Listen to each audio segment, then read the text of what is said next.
കണ്ണുകളടച്ച് പരിശുദ്ധ അമ്മയുടെ മാധ്യസ്ഥം നമുക്ക് അപേക്ഷിക്കാം.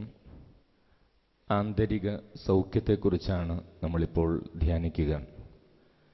പരിശുദ്ധ അമ്മ മാതാവേ, ഞങ്ങളുടെ മനസ്സിനെയും മനസ്സിൻ്റെ അനുഭവങ്ങളെയും കുറിച്ച്, മുറിവുകളെക്കുറിച്ച് ഞങ്ങൾ ധ്യാനിക്കുമ്പോൾ ഞങ്ങളുടെ മുറിവുകൾ ഞങ്ങൾക്ക് വെളിപ്പെടുത്തി തന്ന സൗഖ്യത്തിലേക്ക് കടന്നു വരുവാൻ ഞങ്ങളെ ഓരോരുത്തരെയും സഹായിക്കണമേ എന്ന് പരിശുദ്ധ അമ്മയോട് നമുക്ക് പ്രാർത്ഥിക്കാം. നന്മ നിറഞ്ഞ മറിയമേ സ്വസ്തി, കർത്താവ് അങ്ങയുടെ കൂടെ, സ്ത്രീകളിൽ അങ്ങ് അനുഗ്രഹിക്കപ്പെട്ടവളാകുന്നു. അങ്ങയുടെ ഉദരത്തിൻ ഫലമായി ഈശോ അനുഗ്രഹിക്കപ്പെട്ടവനാകുന്നു. പരിശുദ്ധ മറിയമേ തമ്പുരാന്റെ അമ്മേ, പാപികളായ ഞങ്ങൾക്ക് വേണ്ടി ഇപ്പോഴും ഞങ്ങളുടെ മരണസമയത്തും തമ്പുരാനോട് അപേക്ഷിച്ചുകൊള്ളണമേ. നന്മ നിറഞ്ഞ മറിയമേ സ്വസ്തി, കർത്താവ് അങ്ങയുടെ കൂടെ, സ്ത്രീകളിൽ അങ്ങ് അനുഗ്രഹിക്കപ്പെട്ടവളാകുന്നു. അങ്ങയുടെ ഉദരത്തിൻ ഫലമായി ഈശോ അനുഗ്രഹിക്കപ്പെട്ടവനാകുന്നു. പരിശുദ്ധ മറിയമേ തമ്പുരാന്റെ അമ്മേ, പാപികളായ ഞങ്ങൾക്ക് വേണ്ടി ഇപ്പോഴും ഞങ്ങളുടെ മരണസമയത്തും തമ്പുരാനോട് അപേക്ഷിച്ചുകൊള്ളണമേ. നന്മ നിറഞ്ഞ മറിയമേ സ്വസ്തി, കർത്താവ് അങ്ങയുടെ കൂടെ, സ്ത്രീകളിൽ അങ്ങ് അനുഗ്രഹിക്കപ്പെട്ടവളാകുന്നു.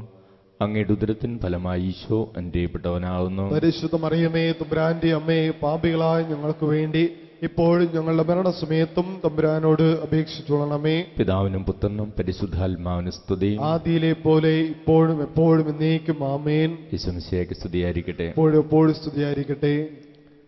ഈശോയിൽ സ്നേഹമുള്ളവരെ, ഈ സമയം നമ്മൾ ആന്തരിക സൗഖ്യത്തെക്കുറിച്ചാണ് നമ്മൾ ധ്യാനിക്കുക. യോഹന്നാന്റെ സുവിശേഷത്തിൽ 21-ാം അധ്യായം നമ്മൾ വായിക്കുമ്പോൾ അവിടെ യേശു തൻ്റെ പ്രിയ ശിഷ്യനായ പത്രോസിനെ വലിയൊരു ദൗത്യം ഏൽപ്പിക്കുന്നതിനെക്കുറിച്ചാണ് നമ്മൾ വായിക്കുക. തിരുസഭയാകുന്ന വലിയ ഒരു ഉത്തരവാദിത്തം പത്രോസിനെ യേശു ഏൽപ്പിക്കുന്നതിനു മുമ്പ് ഒരു ആന്തരിക സൗഖ്യ ശുശ്രൂഷയിലൂടെ കർത്താവ് തൻ്റെ പ്രിയ ശിഷ്യനെ കൊണ്ടുപോകുന്നുണ്ട്. അതിനുശേഷമാണ് ഈ വലിയ സൗഖ്യം കർത്താവ് പത്രോസിന് നൽകിയതിന് ശേഷമാണ് ഈ വലിയ ദൗത്യം പത്രോസിനെ ഏൽപ്പിക്കുന്നത്. യോഹന്നാന്റെ സുവിശേഷം 21-ാം അധ്യായം തിബേരിയൂസ് കടൽ തീരമാണ്. തിബേരിയൂസ് കടൽ തീരത്തിൽ ശിഷ്യന്മാർ കടലിൽ മീൻ പിടിക്കുകയായിരുന്നു. യേശു അവരുടെ അരികിലേക്ക് കടന്നു ചെന്നു. ഒരു അപരിചിതനെ പോലെയാണ് യേശു അവരുടെ അരികിലേക്ക് കടന്നു ചെന്നത്. അപരിചിതനെ പോലെ കടന്നു ചെന്നിട്ട് യേശു അവരോട് ചോദിച്ചു, കുഞ്ഞുങ്ങളെ, നിങ്ങളുടെ കൈവശം മീൻ വല്ലതുമുണ്ടോ? അവർ പറഞ്ഞു, ഏറെ അധ്വാനിച്ചെങ്കിലും ഞങ്ങൾക്കൊന്നും ലഭിച്ചില്ല. തുടർന്ന് യേശുവിൻ്റെ നിർദ്ദേശപ്രകാരം അവർ വലയെറിഞ്ഞു. അങ്ങനെ വലയെറിഞ്ഞപ്പോൾ വല നിറയെ മത്സ്യം കിട്ടി. അങ്ങനെ വല നിറയെ മത്സ്യം കിട്ടിയ വലിയൊരു അത്ഭുതം അവിടെ സംഭവിച്ചപ്പോൾ യേശു സ്നേഹിച്ചിരുന്ന ശിഷ്യൻ വിളിച്ചു പറയുകയാണ്, അത് കർത്താവാണ് എന്ന്. ഈ അത്ഭുതം നടന്നപ്പോഴാണ് അവർ മനസ്സിലാക്കുന്നത് അത് കർത്താവാണെന്ന്. അത് കർത്താവാണെന്ന് യേശു സ്നേഹിച്ചിരുന്ന ശിഷ്യൻ വിളിച്ചു പറഞ്ഞപ്പോൾ പത്രോസ് എങ്ങനെയാണ് പ്രതികരിച്ചത്, അതേക്കുറിച്ചാണ് നമ്മളിപ്പോൾ ചിന്തിക്കുന്നത്. അവിടെ യോഹന്നാന്റെ സുവിശേഷം 21-ാം അധ്യായം 7-ാം തിരുവചനത്തിൽ നമ്മളിങ്ങനെ വായിക്കും, അത് കർത്താവാണെന്ന് കേട്ടപ്പോൾ താൻ നഗ്നനാണെന്ന് കണ്ട് പുറംകുപ്പായം എടുത്ത് ധരിച്ച് അവൻ കടലിലേക്ക് എടുത്തു ചാടി. മറ്റു ശിഷ്യന്മാർ വഞ്ചിയിൽ തന്നെ യേശുവിൻ്റെ അരികിലേക്ക് കരയിലേക്ക് പോയി. പത്രോസ് ചെയ്ത കാര്യം ഇതാണ്, അത് കർത്താവാണെന്ന് കേട്ടപ്പോൾ താൻ നഗ്നനാണെന്ന് കണ്ട് പുറംകുപ്പായം എടുത്ത് ധരിച്ച് അതിനുശേഷം വെള്ളത്തിലേക്ക് എടുത്തു ചാടി. പത്രോസിൻ്റെ ഈ പ്രതികരണത്തെക്കുറിച്ച് നമ്മൾ ധ്യാനിക്കുമ്പോൾ, സ്നേഹമുള്ളവരെ, ഒരു വ്യക്തിയുടെ നഗ്നത മാറുന്നത് എപ്പോഴാണ്? ഒരു വ്യക്തിയുടെ നഗ്നത മാറുന്നത് വസ്ത്രം ധരിക്കുമ്പോഴാണ്. പത്രോസ് ഇവിടെ എന്താ ചെയ്തത്? താൻ നഗ്നനാണെന്ന് കണ്ടിട്ട് ആദ്യം വസ്ത്രം ധരിക്കുകയാണ് ചെയ്തത്, പുറംകുപ്പായം എടുത്ത് ധരിക്കുകയാണ് ചെയ്തത്. പുറംകുപ്പായം എടുത്ത് ധരിച്ചതിന് ശേഷം പിന്നെന്തിനാണ് അദ്ദേഹം വെള്ളത്തിലേക്ക് എടുത്ത് ചാടിയത്? വസ്ത്രം ധരിക്കുമ്പോൾ സ്വാഭാവികമായ നഗ്നത മാറും. പിന്നെന്തുകൊണ്ടാണ് പത്രോസ് വസ്ത്രം ധരിച്ചിട്ടും പുറംകുപ്പായം എടുത്ത് ധരിച്ചിട്ടും വെള്ളത്തിലേക്ക് എടുത്ത് ചാടുന്നത്. അതേക്കുറിച്ച് നമ്മൾ ധ്യാനിച്ചാൽ നമുക്ക് മനസ്സിലാകും, വസ്ത്രത്തിന് മാറ്റാനാകാത്ത ചില നഗ്നതകളുണ്ട്. വസ്ത്രം കൊണ്ട് മാറ്റാനാകാത്ത ചില നഗ്നതകളുണ്ട്. പത്രോസിനെ അലട്ടിയിരുന്നത് അതായിരുന്നു. വസ്ത്രം കൊണ്ടും നീക്കാനാകാത്ത ചില നഗ്നതകൾ, മനസ്സിൻ്റെ ചില ഭാരങ്ങൾ, കുറ്റബോധ ചിന്തകൾ. ഇന്നലകളിൽ, കഴിഞ്ഞ ദിവസങ്ങളിൽ അവൻ യേശുവിനെ തള്ളിപ്പറഞ്ഞതിൻ്റെയും യേശുവിനെതിരായി സംസാരിച്ചതിൻ്റെയും വീണ്ടും ഉപേക്ഷിച്ച് കളഞ്ഞ ജോലിയിലേക്ക് കടന്നു വന്നതിൻ്റെയും ഒക്കെ കുറ്റബോധ ചിന്തകളും മനസ്സിൻ്റെ ഭാരങ്ങളുമായിരുന്നു പത്രോസിനെ ആ സമയം അസ്വസ്ഥപ്പെടുത്തിയിരുന്നത്. വസ്ത്രം കൊണ്ടും മാറ്റാനാകാത്ത ഏറെ നഗ്നതകൾ അദ്ദേഹത്തെ അലട്ടിയിരുന്നു. അതുകൊണ്ടാണ് അദ്ദേഹം പുറങ്കുപ്പായം എടുത്ത് ധരിച്ചതിന് ശേഷവും വെള്ളത്തിലേക്ക് എടുത്ത് ചാടുന്നത്. തുടർന്ന് അവിടെ നടക്കുന്ന കാര്യങ്ങളെക്കുറിച്ച് നമ്മൾ ധ്യാനിച്ചാൽ, പത്രോസ് മാത്രം വെള്ളത്തിലൂടെ നീന്തിക്കൊണ്ടാണ് കരയിലേക്ക് പോകുന്നത്. എന്നാൽ യേശുവിൻ്റെ മറ്റു ശിഷ്യന്മാർ വഞ്ചിയിലാണ് കരയിലേക്ക് പോകുന്നത്. അവർ കരയിലെത്തിയപ്പോൾ അവർ കണ്ട കാഴ്ച ഇതാണ്. യേശു അവിടെ തീ കൂട്ടിയിരിക്കുന്നതും അപ്പവും മീനും ഇവർക്ക് വേണ്ടി ഒരുക്കിയിരിക്കുന്നതുമാണ് ഇവർ കാണുന്നത്. പത്രോസ് വെള്ളത്തിലൂടെ നീന്തിക്കൊണ്ടും അവിടെ എത്തി. യേശുവിൻ്റെ അരികിലെത്തി. യേശു അപ്പോൾ പിടിച്ച മത്സ്യങ്ങളിൽ കുറച്ച് കൊണ്ടുവരാൻ പറഞ്ഞു. അതൊക്കെ കൊണ്ടുചെന്നു. തുടർന്ന് അവിടെ നടക്കുന്ന കാര്യങ്ങൾ വലിയ സൗഖ്യത്തിൻ്റെ ശുശ്രൂഷകളാണ്. തുടർന്ന് യേശു ആ തീ കൂട്ടിയിരുന്ന സ്ഥലത്ത് ശിഷ്യന്മാരെ ചുറ്റിലുമിരുത്തി. തുടർന്ന് യേശു പത്രോസിനോടാണ് കൂടുതൽ കാര്യങ്ങൾ സംസാരിക്കുന്നത്. സ്നേഹമുള്ളവരെ, ഈ വചനഭാഗത്തെക്കുറിച്ച് ഏറെ മനോഹരമായി വ്യാഖ്യാനിച്ചിട്ടുള്ളൊരു പുസ്തകം ഒരിക്കൽ വായിക്കാനിട വന്നു. ആ പുസ്തകത്തിൻ്റെ പേര് the gift of inner healing എന്നാണ്. ആ പുസ്തകം എഴുതിയിരിക്കുന്നത് റൂത്ത് സ്റ്റേപ്പിൾട്ടൺ എന്ന ഒരു എഴുത്തുകാരിയാണ്. ഈ വചനഭാഗത്തെക്കുറിച്ച് വളരെ മനോഹരമായിട്ട് അവർ അതിൽ വ്യാഖ്യാനിച്ചിട്ടുണ്ട്. കർത്താവ് അവിടെ തീ കൂട്ടി വച്ചിട്ടാണ് ഈ ശിഷ്യന്മാരെ അരികിലേക്ക് വിളിക്കുന്നത്. വിശുദ്ധ ഗ്രന്ഥം ആഴത്തിൽ നമ്മൾ പഠിക്കുമ്പോൾ ഇതുപോലെ തീ കൂട്ടിയിരിക്കുന്ന വേറൊരു സ്ഥലം കൂടെ മാത്രമാണ് നമുക്ക് വിശുദ്ധ ഗ്രന്ഥത്തിൽ കണ്ടെത്താൻ സാധിക്കുക. ഇതുപോലെ തീ കൂട്ടിയിരുന്ന വേറൊരു ഇടമാണ് പ്രത്യേകിച്ച് സുവിശേഷത്തിൽ നമുക്ക് കണ്ടെത്താൻ സാധിക്കുക. വേറെ എവിടെയാണ് ഇതുപോലെ തീ കൂട്ടി ഒരുക്കിയിരിക്കുന്നത്? അത് യോഹന്നാന്റെ സുവിശേഷം 18-ാം അധ്യായത്തിലാണ്. യോഹന്നാന്റെ സുവിശേഷം 18-ാം അധ്യായത്തിൽ 15 മുതലുള്ള തിരുവചനങ്ങൾ വായിക്കുമ്പോൾ അവിടെ തീ കൂട്ടിയിരിക്കുന്നത് നമ്മൾ കാണും. അന്ന് ആ തീ കൂട്ടിയിരുന്ന സ്ഥലത്ത് സംഭവിച്ച കാര്യങ്ങൾ വളരെ പ്രധാനപ്പെട്ട കാര്യങ്ങളാണ്. അന്ന് ആ തീ കൂട്ടിയിരുന്നിടത്ത് എന്താണ് സംഭവിച്ചത്? അന്ന് ആ തീ കൂട്ടിയിരുന്നിടത്ത് സംഭവിച്ച കാര്യങ്ങൾ ഈ പ്രിയ ശിഷ്യൻ യേശുവിനെ തള്ളിപ്പറയുന്ന രംഗങ്ങളാണ്. അന്ന് ഏതാനും ദിവസങ്ങൾക്ക് മുമ്പ് ഈ തീയുടെ അരികിലിരുന്ന യേശുവിനെ തള്ളിപ്പറഞ്ഞതിന് ശേഷം കുറ്റബോധ ചിന്തകളാലും മനസ്സിൻ്റെ ഭാരങ്ങളാലുമാണ് ഈ പ്രിയ ശിഷ്യൻ ജീവിച്ചിരുന്നത്. ഒത്തിരി മനസ്സിൽ ഭാരങ്ങളുണ്ടായിരുന്നു. യേശുവിന് അറിയാമായിരുന്നു ഈ പ്രിയ ശിഷ്യനായ പത്രോസിനെ വലിയൊരു ദൗത്യം ഏൽപ്പിക്കുമ്പോൾ അവൻ ഈ മേഖലയിൽ സൗഖ്യം കൊടുത്തില്ല എങ്കിൽ എപ്പോഴും ഈ കുറ്റബോധ ചിന്തകൾ അവനെ പിന്നിലേക്ക് വലിക്കും, അവൻ്റെ ആത്മവിശ്വാസത്തെ ചോർത്തിക്കളയുമെന്ന് യേശുവിന് അറിയാമായിരുന്നു. അപ്പോൾ യേശു എന്താ ചെയ്തത്? യേശുവിൻ്റെ ഉത്ഥാനശേഷം യേശു ആ കടൽ തീരത്ത് തീകൂട്ടി വെച്ച് ശിഷ്യന്മാരെ അരികിലേക്ക് വിളിച്ച് പത്രോസിനോട് യേശു ചില ചോദ്യങ്ങൾ ചോദിക്കുക. പത്രോസിനോട് യേശു ചോദിച്ചത് എന്താണ്? യേശു ചോദിച്ചു, പത്രോസേ, നീ എന്നെ സ്നേഹിക്കുന്നുവോ? എത്ര വട്ടമാണ് ചോദിച്ചത്? 3 വട്ടമാണ് ചോദിച്ചത്. അപ്പോൾ തീയുടെ അരികിലിരുത്തി തള്ളിപ്പറഞ്ഞ നാവുകൊണ്ട് യേശു വീണ്ടും അതേ നാവുകൊണ്ട് ഏറ്റുപറയിപ്പിക്കുകയാണ്, ഞാൻ നിന്നെ സ്നേഹിക്കുന്നുവെന്ന്. അതൊരു വലിയ ആന്തരിക സൗഖ്യ ശുശ്രൂഷയായിരുന്നു. കാരണം തീയുടെ അരികിൽ ഈ പ്രിയ ശിഷ്യനെ പിടിച്ചിരുത്തി അവനോട് നീ എന്നെ സ്നേഹിക്കുന്നുവോ എന്ന് യേശു ചോദിക്കുമ്പോൾ അവൻ്റെ ഓർമ്മകൾ ഇന്നലകളിലേക്ക് പോവുകയായിരുന്നു. അവൻ്റെ ഓർമ്മകൾ ഇന്നലകളിലേക്ക് പോയി.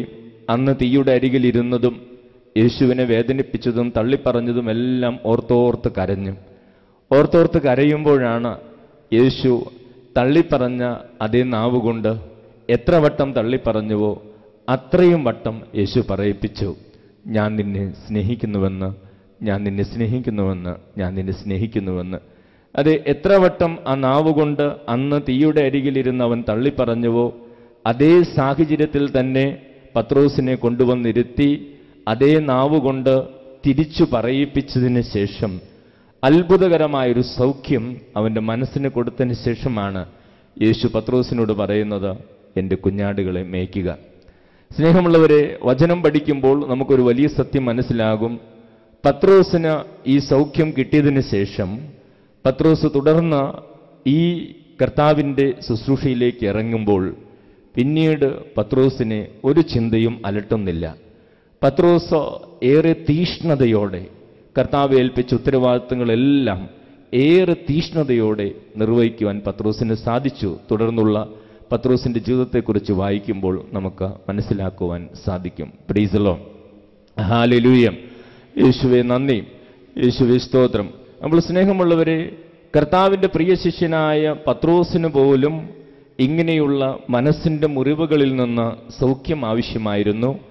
ആ സൗഖ്യം കൊടുത്തിട്ടാണ് യേശു വലിയ ദൗത്യങ്ങളിലേക്ക് ആ മകനെ കൊണ്ടുപോകുന്നത്.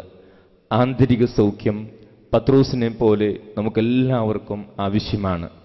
ആന്തരിക സൗഖ്യം മനസ്സിൻ്റെ സൗഖ്യമാണ്. മനസ്സാണ് നമ്മുടെ വ്യക്തിത്വത്തെ നിർണയിക്കുന്നത്. മനസ്സും മനസ്സിൻ്റെ അനുഭവങ്ങളുമാണ് നമ്മുടെ സ്വഭാവ സവിശേഷതകളെ നിർണയിക്കുന്നത്. മനസ്സിൽ മാറ്റം സംഭവിച്ചാലേ, മനസ്സിൽ സൗഖ്യം സംഭവിച്ചാലേ നമ്മുടെ വ്യക്തിത്വത്തിൽ മാറ്റങ്ങൾ ഉണ്ടാകൂ. നമ്മുടെ അഭിരുചികൾ, താല്പര്യങ്ങൾ ഇതെല്ലാം നിർണയിക്കുന്നത് നമ്മുടെ മനസ്സും മനസ്സിൻ്റെ അനുഭവങ്ങളുമാണ്. അതുകൊണ്ട് മനസ്സിന് സൗഖ്യം കിട്ടിയാലേ നമുക്ക് തന്നെ ഇഷ്ടമില്ലാത്ത നമ്മുടെ പല സ്വഭാവ പ്രത്യേകതകളിൽ നിന്നും നമുക്ക് സൗഖ്യമുള്ളവരായി മാറുവാൻ സാധിക്കുകയുള്ളൂ. റോമാക്കാർക്ക് എഴുതിയ ലേഖനം 12-ാം അധ്യായം 2-ാം തിരുവചനം. റോമാക്കാർക്ക് എഴുതിയ ലേഖനം 12-ാം അധ്യായം 2-ാം തിരുവചനത്തിൽ നമ്മൾ ഇപ്രകാരം വായിക്കും: മനസ്സിൻ്റെ നവീകരണം വഴി രൂപാന്തരപ്പെടുവിൻ. അപ്പോൾ ദൈവഹിതം എന്താണെന്നും നല്ലതെന്താണെന്നും പ്രീതിജനകമായതെന്താണെന്നും പരിപൂർണമായതെന്താണെന്നും വിവേചിച്ചറിയുവാൻ നിങ്ങൾക്ക് കഴിയും.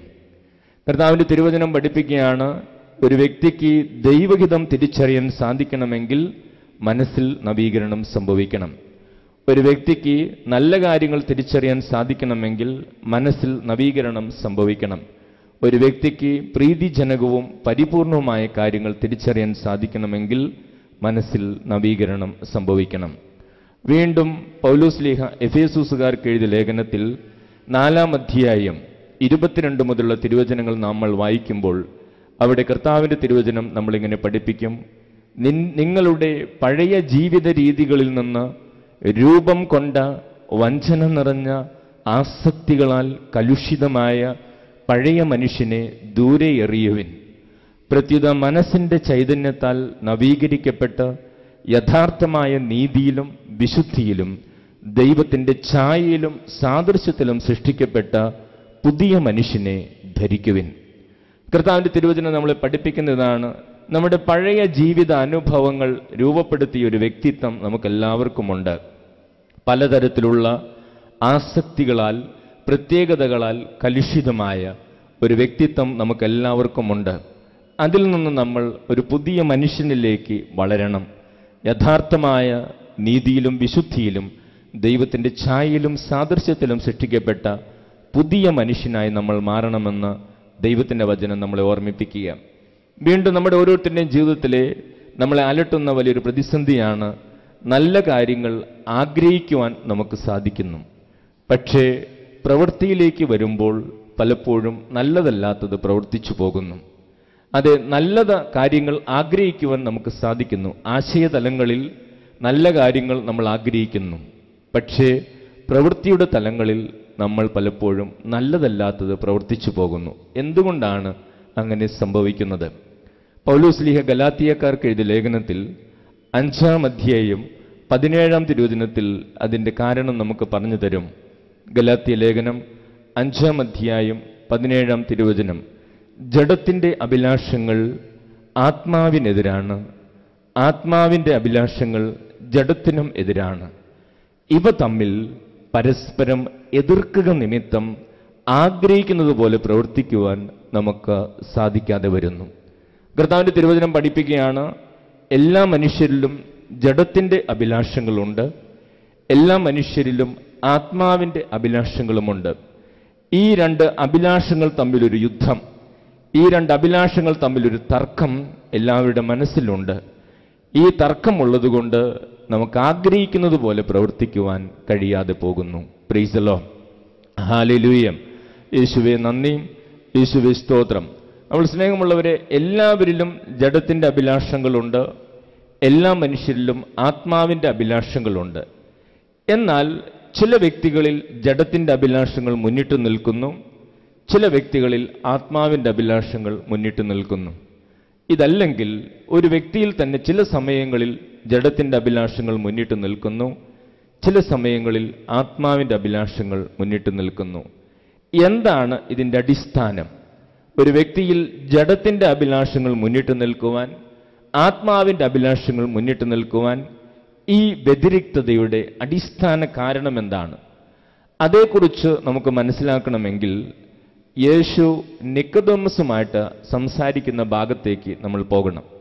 യോഹന്നാന്റെ സുവിശേഷത്തിൽ 3-ാം അധ്യായം, അവിടെ യേശുവും നിക്കോദെമസും തമ്മിൽ സംസാരിക്കുകയാണ്. യേശു നിക്കോദെമസിനോട് പറഞ്ഞു, നീ ദൈവരാജ്യത്തിൽ പ്രവേശിക്കാൻ ആഗ്രഹിക്കുന്നെങ്കിൽ നീ വീണ്ടും ജനിക്കണം. അപ്പോൾ നിക്കോദെമസ് ചോദിച്ചു, അതിൻ്റെ ആവശ്യം എന്താണ്? പ്രായമായ മനുഷ്യന് ഇതെങ്ങനെ സാധിക്കും? അതിന് യേശു വളരെ വ്യക്തമായൊരു മറുപടി, ആന്തരിക സൗഖ്യത്തിൻ്റെ ആവശ്യകതയെക്കുറിച്ചൊരു മറുപടി യേശു നൽകുന്നുണ്ട്.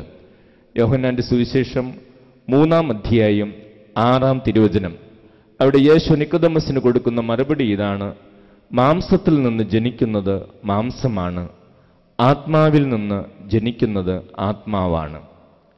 മാംസത്തിൽ നിന്ന് മാംസം വരുന്നു, ആത്മാവിൽ നിന്ന് ആത്മാവ് വരുന്നു. യേശു ഇത് നിക്കോദെമസിനോട് പറയുമ്പോൾ ഒരു മനുഷ്യന്റെ, ഒരു വ്യക്തിയുടെ ജനന സമയത്തെക്കുറിച്ചാണ് അവിടെ ഈശോ പറയുന്നത്. മാംസമാണ് കൂടുതൽ പ്രവർത്തിച്ചതെങ്കിൽ മാംസത്തിന്റെ പ്രത്യേകതകൾ ഉണ്ടാകും, ആത്മാവാണ് കൂടുതൽ പ്രവർത്തിച്ചതെങ്കിൽ ആത്മാവിന്റെ പ്രത്യേകതകൾ ഉണ്ടാകും. മാംസത്തിന് മാംസത്തെ മാത്രമേ പുറപ്പെടുവിക്കാനാകൂ, ആത്മാവിന് ആത്മാവിനെ പുറപ്പെടുവിക്കുവാൻ സാധിക്കും. Price the Lord. ഹല്ലേലൂയ. അപ്പോൾ അതുകൊണ്ട് നിനക്ക് ഒരു സൗഖ്യം ആവശ്യമാണ്, വീണ്ടും ജനനം ആവശ്യമാണ്. എങ്കിൽ മാത്രമേ നീ ദൈവരാജ്യത്തിൽ, സ്വർഗരാജ്യത്തിൽ പ്രവേശിക്കുകയുള്ളൂ. അതാണ് യേശു നിക്കോദെമസിനോട് പറഞ്ഞത്. സ്നേഹമുള്ളവരെ, നമുക്കെല്ലാവർക്കും ഈ സൗഖ്യം ആവശ്യമാണ്. മാംസത്തിൽ നിന്ന് മാംസമേ വരികയുള്ളൂ, ആത്മാവിൽ നിന്ന് ആത്മാവേ വരികയുള്ളൂ. Price the Lord. ഹല്ലേലൂയ. യേശുവേ നന്ദി, യേശുവേ സ്തോത്രം. സ്നേഹമുള്ളവരെ, ഇത്രയും അടിസ്ഥാനപരമായ വചനങ്ങൾ ആന്തരിക സൗഖ്യത്തെക്കുറിച്ച് നമ്മൾ മനസ്സിലാക്കിയതിന് ശേഷം നമ്മൾ വേറൊരു ഭാഗത്തേക്ക് പോവുകയാണ്. തുടർന്ന് നമ്മളിത് ചേർത്ത് വായിക്കുമ്പോൾ നമുക്കിത് വളരെ വ്യക്തമാകും. എങ്ങനെയാണ് ഒരു വ്യക്തിയുടെ ജീവിതത്തിൽ ആന്തരിക മുറിവുകൾ ഉണ്ടാകുന്നത്? എങ്ങനെയാണ് ഒരു വ്യക്തിയുടെ ജീവിതത്തിൽ ആന്തരിക മുറിവുകൾ ഉണ്ടാകുന്നത്? 2 പ്രധാനപ്പെട്ട കാരണങ്ങളാണുള്ളത്. 2 പ്രധാനപ്പെട്ട കാരണങ്ങൾ ഒരു വ്യക്തിയുടെ ജീവിതത്തിൽ ആന്തരിക മുറിവുകൾ ഉണ്ടാകുന്നതിന് നമുക്ക് കണ്ടെത്താൻ സാധിക്കും. ഒന്നാമത്തെ കാരണം ഇതാണ്: ഈ ലോകത്തിൽ കുഞ്ഞുമക്കൾ ജനിക്കുമ്പോൾ ദൈവം എല്ലാ കുഞ്ഞുങ്ങൾക്കും നൽകാൻ ആഗ്രഹിക്കുന്ന കുറേ നന്മകളുണ്ട്. ദൈവം എല്ലാ മക്കൾക്കും നൽകാൻ ആഗ്രഹിക്കുന്ന നന്മകളിൽ ചിലത് എനിക്ക് ലഭിക്കാതെ പോകുന്നു. ചിലത് എനിക്ക് ലഭിക്കാതെ പോകുന്നത് മൂലം അതെൻ്റെ മനസ്സിൽ ശൂന്യതകളായി മാറുന്നു. ഈ ശൂന്യതകൾ ഞാൻ വളർന്നു വരുമ്പോൾ ചില ദാഹങ്ങളായി രൂപാന്തരപ്പെടുന്നു. അതിൻ്റെ അടിസ്ഥാനപരമായ കാരണം ചിലപ്പോൾ എൻ്റെ മാതാപിതാക്കളുടെ പ്രത്യേകതയാകാം, ചിലപ്പോൾ ഞാൻ ജനിച്ച കുടുംബത്തിൻ്റെ പ്രത്യേകതയാകാം, ചിലപ്പോൾ ഞാൻ ജനിച്ച സമയത്ത് എൻ്റെ കുടുംബത്തിൽ സംഭവിച്ച കാര്യങ്ങളുടെ പ്രത്യേകതയാകാം. അപ്പോൾ ഒന്നാമത്തെ കാരണം ഇതാണ്: ദൈവം എല്ലാ മക്കൾക്കും നൽകാൻ ആഗ്രഹിക്കുന്ന നന്മകളിൽ ചിലത് എനിക്ക് ലഭിക്കാതെ പോകുന്നു. എനിക്ക് ലഭിക്കാതെ പോകുന്നത് ചില ശൂന്യതകളായി മാറുന്നു, അത് പിന്നീട് ചില ദാഹങ്ങളായി മാറുന്നു, അതിൻ്റെ അടിസ്ഥാനപരമായ കാരണം എൻ്റെ മാതാപിതാക്കളുടെ പ്രത്യേകതകളാകാം, എൻ്റെ കുടുംബത്തിൻ്റെ പ്രത്യേകതയാകാം, അല്ലെങ്കിൽ ഞാൻ ജനിച്ച സമയത്ത് എൻ്റെ കുടുംബത്തിൽ സംഭവിച്ച ചില കാര്യങ്ങളുടെ പ്രത്യേകതകളാലുമാകാം. ആന്തരിക മുറിവുകളുടെ രണ്ടാമത്തെ കാരണം ഇതാണ്. ഇങ്ങനെ ദൈവം എല്ലാവർക്കും കൊടുക്കുവാൻ ആഗ്രഹിക്കുന്നതിൽ, അല്ലെങ്കിൽ ദൈവം എല്ലാവർക്കും കൊടുക്കുവാൻ ഒരുക്കി വച്ചിരിക്കുന്നതിൽ ചിലത് എനിക്ക് ലഭിക്കാതെ പോയത് അതെൻ്റെ മനസ്സിലൊരു ശൂന്യതയായി. ഞാൻ വളർന്നു വന്നപ്പോൾ ദാഹമായി. എൻ്റെ മനസ്സിൻ്റെ ഈ ശൂന്യതകളെ ഞാൻ തന്നെ നികത്തുവാൻ പരിശ്രമിക്കുകയാണ്. അങ്ങനെ ഞാൻ തന്നെ നികത്തുവാൻ പരിശ്രമിച്ച് ദൈവം അനുവദിക്കാത്തതും ദൈവം നൽകാത്തതുമായ പലതും എൻ്റെ ജീവിതത്തിലേക്ക് ഞാൻ സ്വീകരിച്ച് അങ്ങനെ കൂടുതൽ കൂടുതൽ മുറിവുകളുള്ളൊരു വ്യക്തിയായി മാറുന്നു.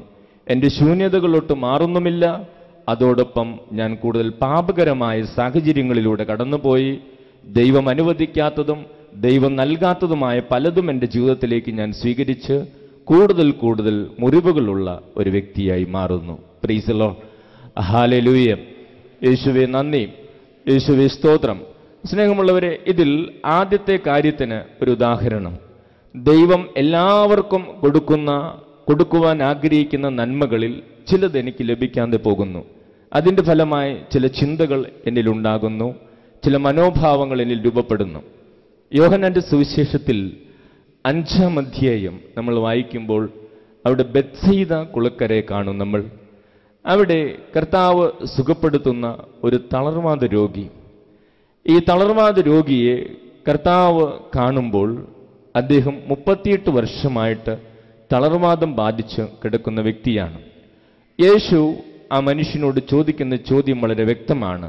സൗഖ്യം പ്രാപിക്കാൻ നിനക്ക് ആഗ്രഹമുണ്ടോ? നിനക്ക് സൗഖ്യം വേണോ? എന്നാണ് യേശു ചോദിക്കുന്നത്. എന്നാൽ അദ്ദേഹത്തിൻ്റെ മറുപടി ആ ചോദ്യത്തിനുള്ള ഉത്തരമായിരുന്നില്ല. അദ്ദേഹം നൽകുന്ന ഉത്തരം ഇതാണ്: കർത്താവേ, ദൈവത്തിൻ്റെ ദൂതൻ വന്ന് കുളം കലക്കുമ്പോൾ എന്നെ കുളത്തിലേക്ക് പിടിച്ചിറക്കുവാൻ എനിക്കാരുമില്ല. യേശു ചോദിച്ചത് നിനക്ക് സൗഖ്യം വേണോ എന്നാണ്. അദ്ദേഹം യേശുവിനോട് മറുപടി പറഞ്ഞത് എന്നെ സഹായിക്കാൻ ആരുമില്ല എന്നാണ്. എന്തുകൊണ്ടാണ് യേശു സൗഖ്യം വേണോ എന്ന് ചോദിച്ചപ്പോൾ ഇദ്ദേഹം ഇങ്ങനെ മറുപടി പറഞ്ഞത്? അദ്ദേഹത്തിന് വാസ്തവത്തിൽ കർത്താവ് എനിക്ക് സൗഖ്യം വേണം എന്ന് മാത്രം പറഞ്ഞാൽ മതി. പിന്നെ എന്തുകൊണ്ടാണ് അയാൾ എന്നെ സഹായിക്കാൻ എനിക്കാരുമില്ല എന്ന് അയാൾ യേശുവിനോട് മറുപടി പറഞ്ഞത്? സ്നേഹമുള്ളവരെ, അത് അയാളുടെ മനസ്സിൽ എപ്പോഴും നിറഞ്ഞു നിന്നിരുന്നൊരു ചിന്തയായിരുന്നു. എനിക്കാരുമില്ല, എന്നെ സഹായിക്കാൻ ആരുമില്ല, എന്നെ സ്നേഹിക്കാൻ ആരുമില്ല. ഈ ഒരു ചിന്ത അദ്ദേഹത്തിൻ്റെ മനസ്സിൽ എപ്പോഴും നിറഞ്ഞു നിന്നിരുന്നു. ആ ചിന്തയാണ് യേശു ഒരു ചോദ്യം ചോദിച്ചപ്പോഴും മറുപടിയായി അയാളിൽ നിന്ന് പുറത്തേക്ക് വരുന്നത്. സ്നേഹമുള്ളവരെ, അയാളെക്കുറിച്ച് നമ്മൾ ഒന്ന് ചിന്തിച്ചു നോക്കിയാൽ നമുക്കൊത്തിരിയേറെ കാര്യങ്ങൾ മനസ്സിലാക്കാൻ സാധിക്കും. അയാൾ എത്ര വർഷമായിട്ടാണ് തളർവാദം ബാധിച്ച് കിടക്കുന്നത്? 38 വർഷമായിട്ടാണ് അയാൾ തളർവാദം ബാധിച്ച് കിടക്കുന്നത്. തളർവാദം ബാധിച്ച് കിടക്കുന്ന ആരെങ്കിലും വീട്ടിലുണ്ടെങ്കിൽ അവരുടെ പ്രത്യേകതകൾ നമുക്ക് മനസ്സിലാക്കാൻ സാധിക്കും. അവർക്കൊന്നും ചെയ്യാൻ സാധിക്കത്തില്ല. നമ്മൾ ഈ 38 വർഷമായിട്ട് അദ്ദേഹത്തിന് സ്വന്തമായിട്ട് ഭക്ഷണത്തിനുള്ള വക കണ്ടെത്താനാകില്ല.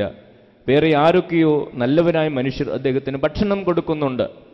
ഈ 38 വർഷമായിട്ട് അദ്ദേഹത്തിന് സ്വന്തമായി കുളിക്കാൻ സാധിക്കുകയില്ല. വേറെ ആരൊക്കെയോ അദ്ദേഹത്തെ കുളിപ്പിച്ചു കൊടുക്കുന്നുണ്ട്. ഈ 38 വർഷമായിട്ട് അദ്ദേഹത്തിന് സ്വന്തമായിട്ട് വസ്ത്രം അലക്കാൻ സാധിക്കുകയില്ല. ഈ വർഷങ്ങളിൽ ആരൊക്കെയോ അയാൾക്ക് അത് ചെയ്തു കൊടുക്കുന്നുണ്ട്. ഈ 38 വർഷമായി അദ്ദേഹത്തിൻ്റെ ഓരോ ആവശ്യവും നല്ലവരായ പലരും ചെയ്തു കൊടുക്കുന്നുണ്ട്. അപ്പോൾ അദ്ദേഹത്തെ സ്നേഹിക്കാൻ അവിടെ ആളുകൾ ഉണ്ടായിട്ടും അദ്ദേഹത്തിൻ്റെ ആവശ്യങ്ങളൊക്കെ നിറവേറിയിട്ടും അദ്ദേഹത്തിൻ്റെ മനസ്സ് അദ്ദേഹത്തോട് എപ്പോഴും പറഞ്ഞിരുന്നത് എനിക്കാരുമില്ല, ആരും എന്നെ സ്നേഹിക്കുന്നില്ല, ആർക്കും എന്നെ സഹായിക്കാൻ ആരുമില്ല എന്ന ചിന്തയാണ്. വാസ്തവത്തിൽ അദ്ദേഹത്തെക്കുറിച്ചും അദ്ദേഹത്തിൻ്റെ മറുപടിയെക്കുറിച്ചും നമ്മൾ ആഴത്തിൽ ചിന്തിക്കുമ്പോൾ നമുക്ക് മനസ്സിലാകുന്നൊരു വലിയ സത്യം, വർത്തമാനകാലത്തിൽ അനുഭവപ്പെട്ടിരുന്ന ഒരു ശൂന്യതയിൽ നിന്ന്, കുറവിൽ നിന്ന് രൂപപ്പെടുന്ന ഒരു ചിന്തയല്ല അത്. വർത്തമാനകാലത്തിൽ അദ്ദേഹത്തിന് അനുഭവപ്പെടുന്ന ഒരു അസ്വസ്ഥത ഉളവാക്കുന്ന ഒരു ചിന്തയല്ല അത്. അദ്ദേഹത്തിൻ്റെ മനസ്സിൽ എപ്പോഴും രൂപപ്പെട്ട് കിടക്കുന്ന ഒരു ചിന്തയാണത്. എനിക്കാരുമില്ല, എന്നെ സഹായിക്കാൻ ആരുമില്ല, എന്നെ സ്നേഹിക്കാൻ ആരുമില്ല, എൻ്റെ കാര്യങ്ങൾ നോക്കാൻ ആരുമില്ല. വാസ്തവത്തിൽ ഇതൊക്കെ അദ്ദേഹത്തിൻ്റെ ജീവിതത്തിൽ നടക്കുന്നുണ്ട്. പക്ഷേ എപ്പോഴും അദ്ദേഹത്തിൻ്റെ മനസ്സ് അദ്ദേഹത്തോട് പറയുന്നതാണ് എനിക്കാരുമില്ല, എന്നെ സഹായിക്കാൻ ആരുമില്ല, എന്നെ സ്നേഹിക്കാൻ ആരുമില്ല. സ്നേഹമുള്ളവരെ, അതൊരു ആന്തരികമായ മുറിവാണ്.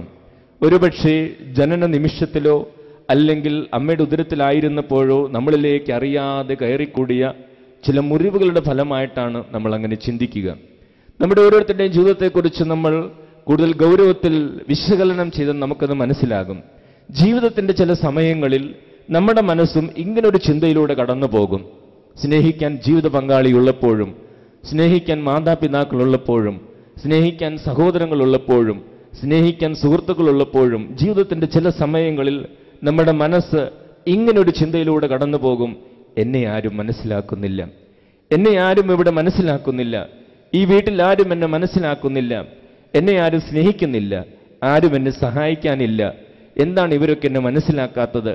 സ്നേഹമുള്ളവരെ, സ്നേഹിക്കാൻ ജീവിത പങ്കാളിയുണ്ട്, സ്നേഹിക്കാൻ മാതാപിതാക്കളുണ്ട്, സ്നേഹിക്കാൻ സുഹൃത്തുക്കളുണ്ട്, ഒത്തിരിയേറെ നല്ല സാഹചര്യങ്ങളുണ്ടെങ്കിലും നമ്മുടെ മനസ്സ് ജീവിതത്തിന്റെ ചില നിമിഷങ്ങളിൽ ഇങ്ങനെ ഒരു ചിന്തയിലൂടെ ഒരു മിന്നൽ പോലെ ഈ ചിന്ത കടന്നു പോകും. എനിക്കാരുമില്ല, എന്നെ മനസ്സിലാക്കുന്ന ആരുമില്ല, എന്നെ സ്നേഹിക്കുന്ന ആരുമില്ല.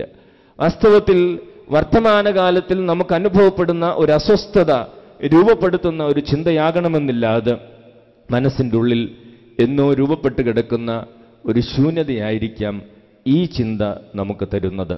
Price the Lord. ഹല്ലേലൂയ. ഒന്നുറക്കെ പറഞ്ഞ് ഹല്ലേലൂയ. യേശുവേ നന്ദി, യേശുവേ സ്തോത്രം. Hallelujah, hallelujah. സ്നേഹമുള്ളവരെ, അടുത്ത രണ്ടാമത്തെ കാര്യത്തിന് ഒരു ഉദാഹരണം നമ്മൾ യോഹന്നാന്റെ സുവിശേഷം 4-ാം അധ്യായം വായിക്കുമ്പോൾ സമരിയാക്കാരി സ്ത്രീയുടെ ജീവിതം ഒന്ന് പരിശോധിച്ചാൽ, സമരിയാക്കാരി സ്ത്രീയെക്കുറിച്ച് നമ്മൾ കുറച്ച് ആഴത്തിൽ ചിന്തിച്ചാൽ, അവൾ 5 വിവാഹം കഴിഞ്ഞവളാണ്.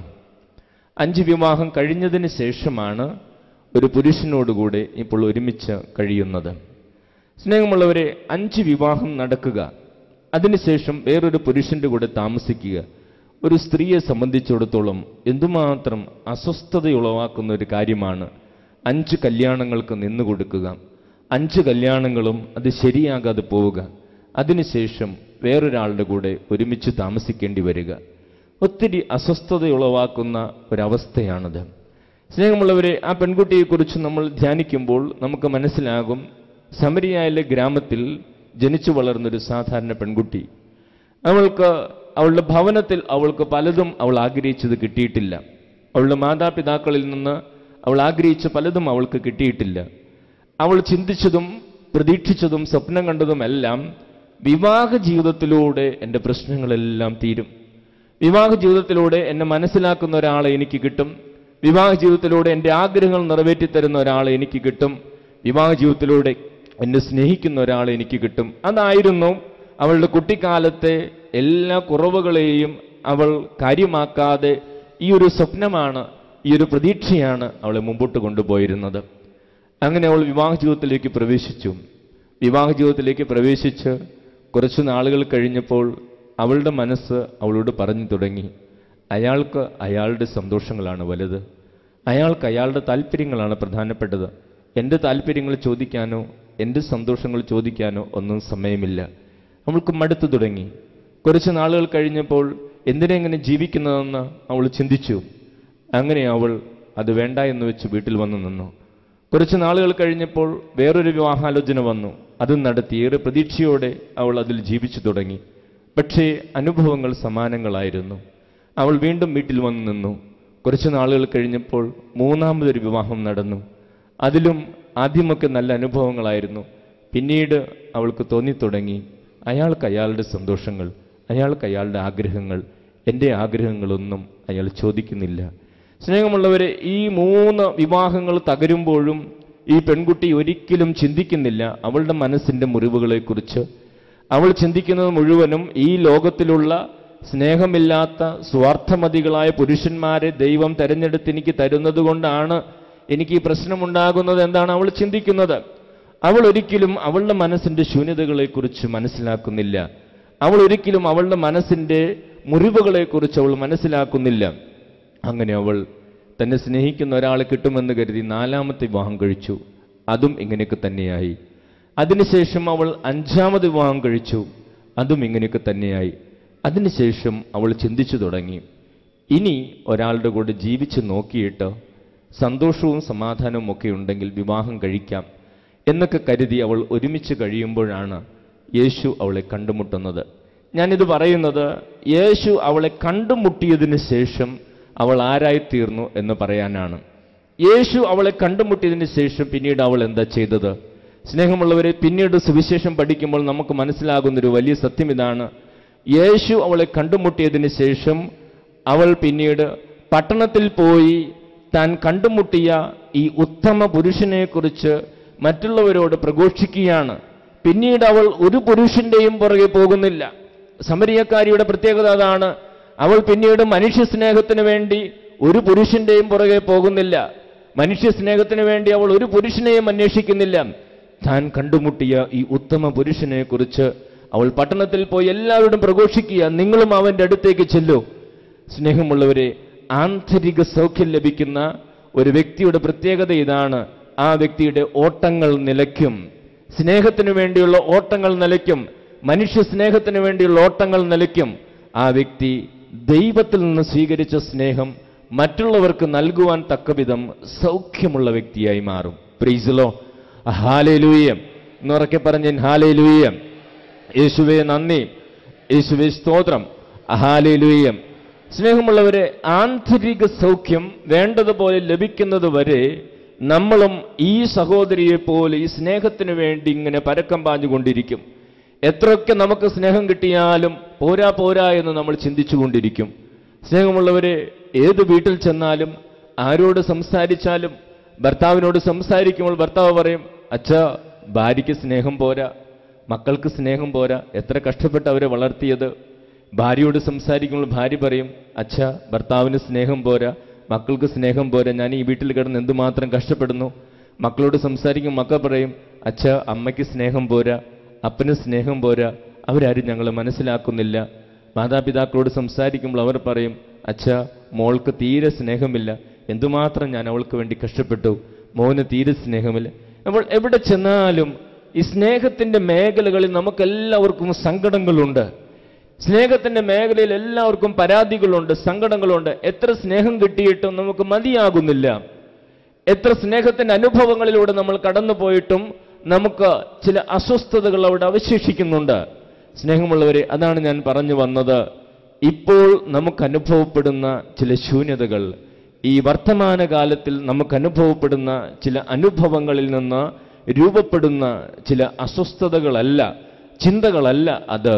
വാസ്തവത്തിൽ അത് മനസ്സിൽ എങ്ങനെയോ കയറിക്കൂടിയിട്ടുള്ള ചില മുറിവുകളുടെ ഫലമായിട്ടാണ് പലപ്പോഴും നമ്മൾ അങ്ങനെ ചിന്തിക്കുന്നത്. Price the Lord. ഹല്ലേലൂയ. യേശുവേ നന്ദി, യേശുവേ സ്തോത്രം. ഹല്ലേലൂയ.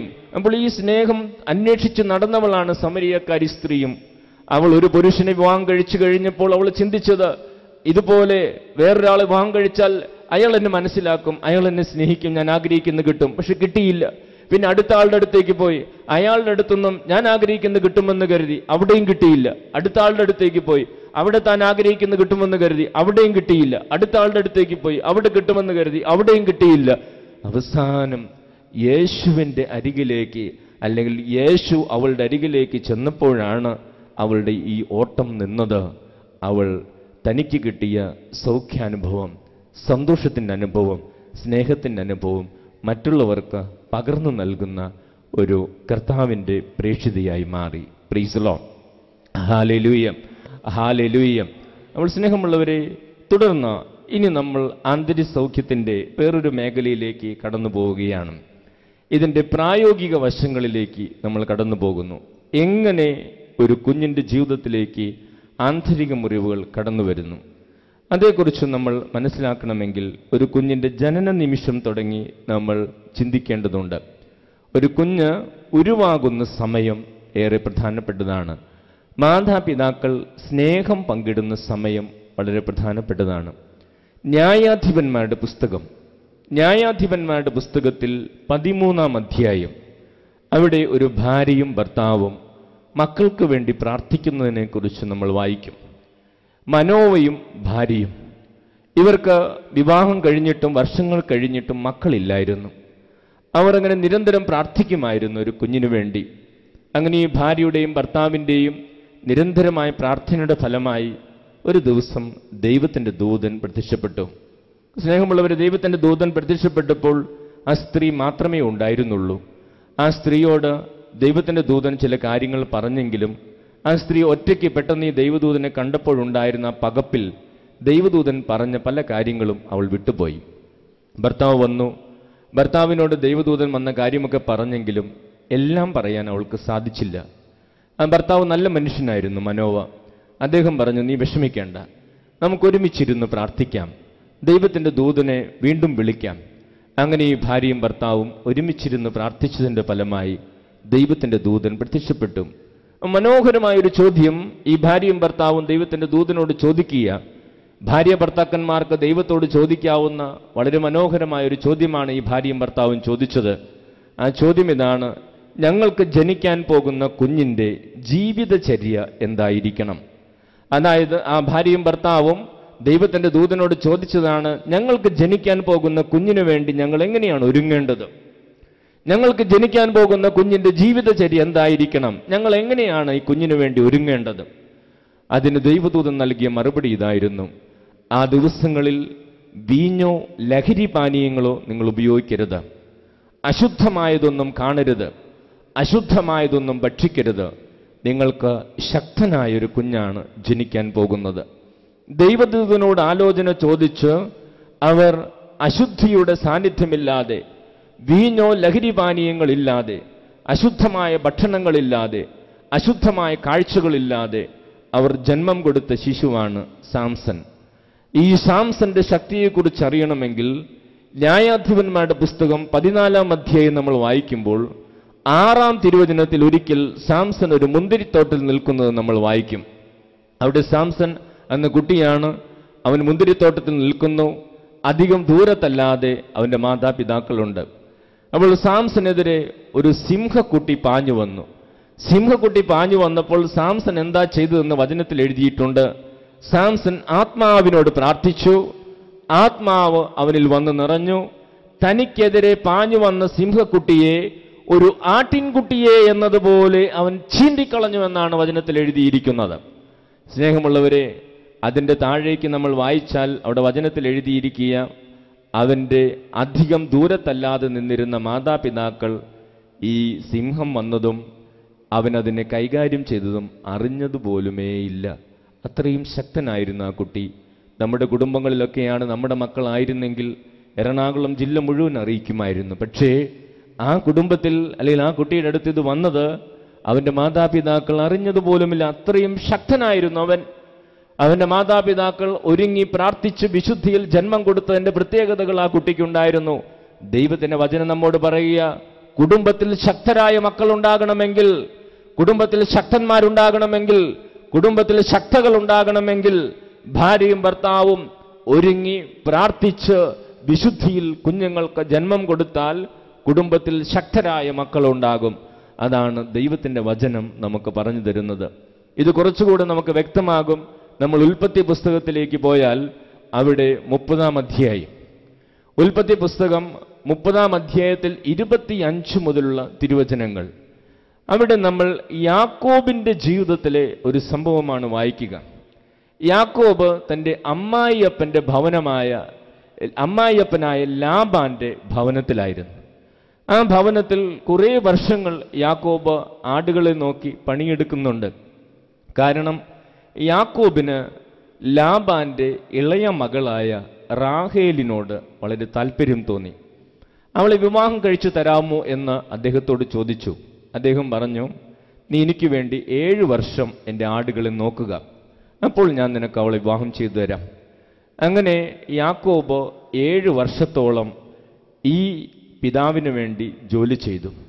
അങ്ങനെ ജോലിയൊക്കെ ചെയ്ത് സമയം കഴിഞ്ഞപ്പോൾ യാക്കോബ് അപ്പനോട് പറഞ്ഞു, എനിക്ക് വിവാഹം കഴിച്ചു തരിക റാഹേലിന്. അപ്പോൾ പിതാവ് വളരെ കൗശലമുള്ള വ്യക്തിയായിരുന്നു. പിതാവ് പറഞ്ഞു, മോനെ, മൂത്തവൾ നിൽക്കുമ്പോൾ ഞാൻ എങ്ങനെയാണ് നിനക്ക് ഇളയവളെ കെട്ടിച്ചു തരിക? നീ ആദ്യം മൂത്തവളായ ലയായെ കെട്ടുക, അതിനുശേഷം നീ 7 വർഷം കൂടെ പണിയെടുക്കുക, അപ്പോൾ ഞാൻ നിനക്ക് തീർച്ചയായും റാഹേലിന് തരാം. അങ്ങനെ യാക്കോബ് മൂത്തവളായ ലയായെ വിവാഹം കഴിച്ചു. തുടർന്ന് വീണ്ടും യാക്കോബ് 7 വർഷം അവിടെ ജോലി ചെയ്യുകയാണ്. 7 വർഷം വചനത്തിൽ നമ്മൾ വായിക്കും, റാഹേലിനോടുള്ള സ്നേഹം നിമിത്തം ആ 7 വർഷങ്ങൾ കടന്നുപോയത് അവൻ അറിഞ്ഞില്ല. അങ്ങനെ വീണ്ടും 7 വർഷങ്ങൾ കഴിഞ്ഞ് അവൻ റാഹേലിനെ വിവാഹം കഴിച്ചു. തുടർന്ന് ഇവർക്ക് കുഞ്ഞുങ്ങളൊക്കെ ഉണ്ടായി. അങ്ങനെ ഒരു സമയത്താണ് യാക്കോബ് ഇങ്ങനെ ചിന്തിക്കാൻ തുടങ്ങി, ഇനി എൻ്റെ ഭാര്യമാർക്കും മക്കൾക്കും വേണ്ടി എന്തെങ്കിലും സമ്പാദിക്കണം. അങ്ങനെയാണ് യാക്കോബ് അമ്മായിയപ്പൻ്റെ അടുത്ത് നിന്ന് സംസാരിക്കുന്നത്. അമ്മായിയപ്പൻ്റെ അടുത്ത് നിന്ന് സംസാരിച്ച്, ഇനി എന്നെ തിരിച്ചു പോകാൻ അനുവദിക്കണം, എൻ്റെ കുഞ്ഞുങ്ങൾക്ക് വേണ്ടി എന്തെങ്കിലും സമ്പാദിക്കാൻ എന്നെ അനുവദിക്കണം.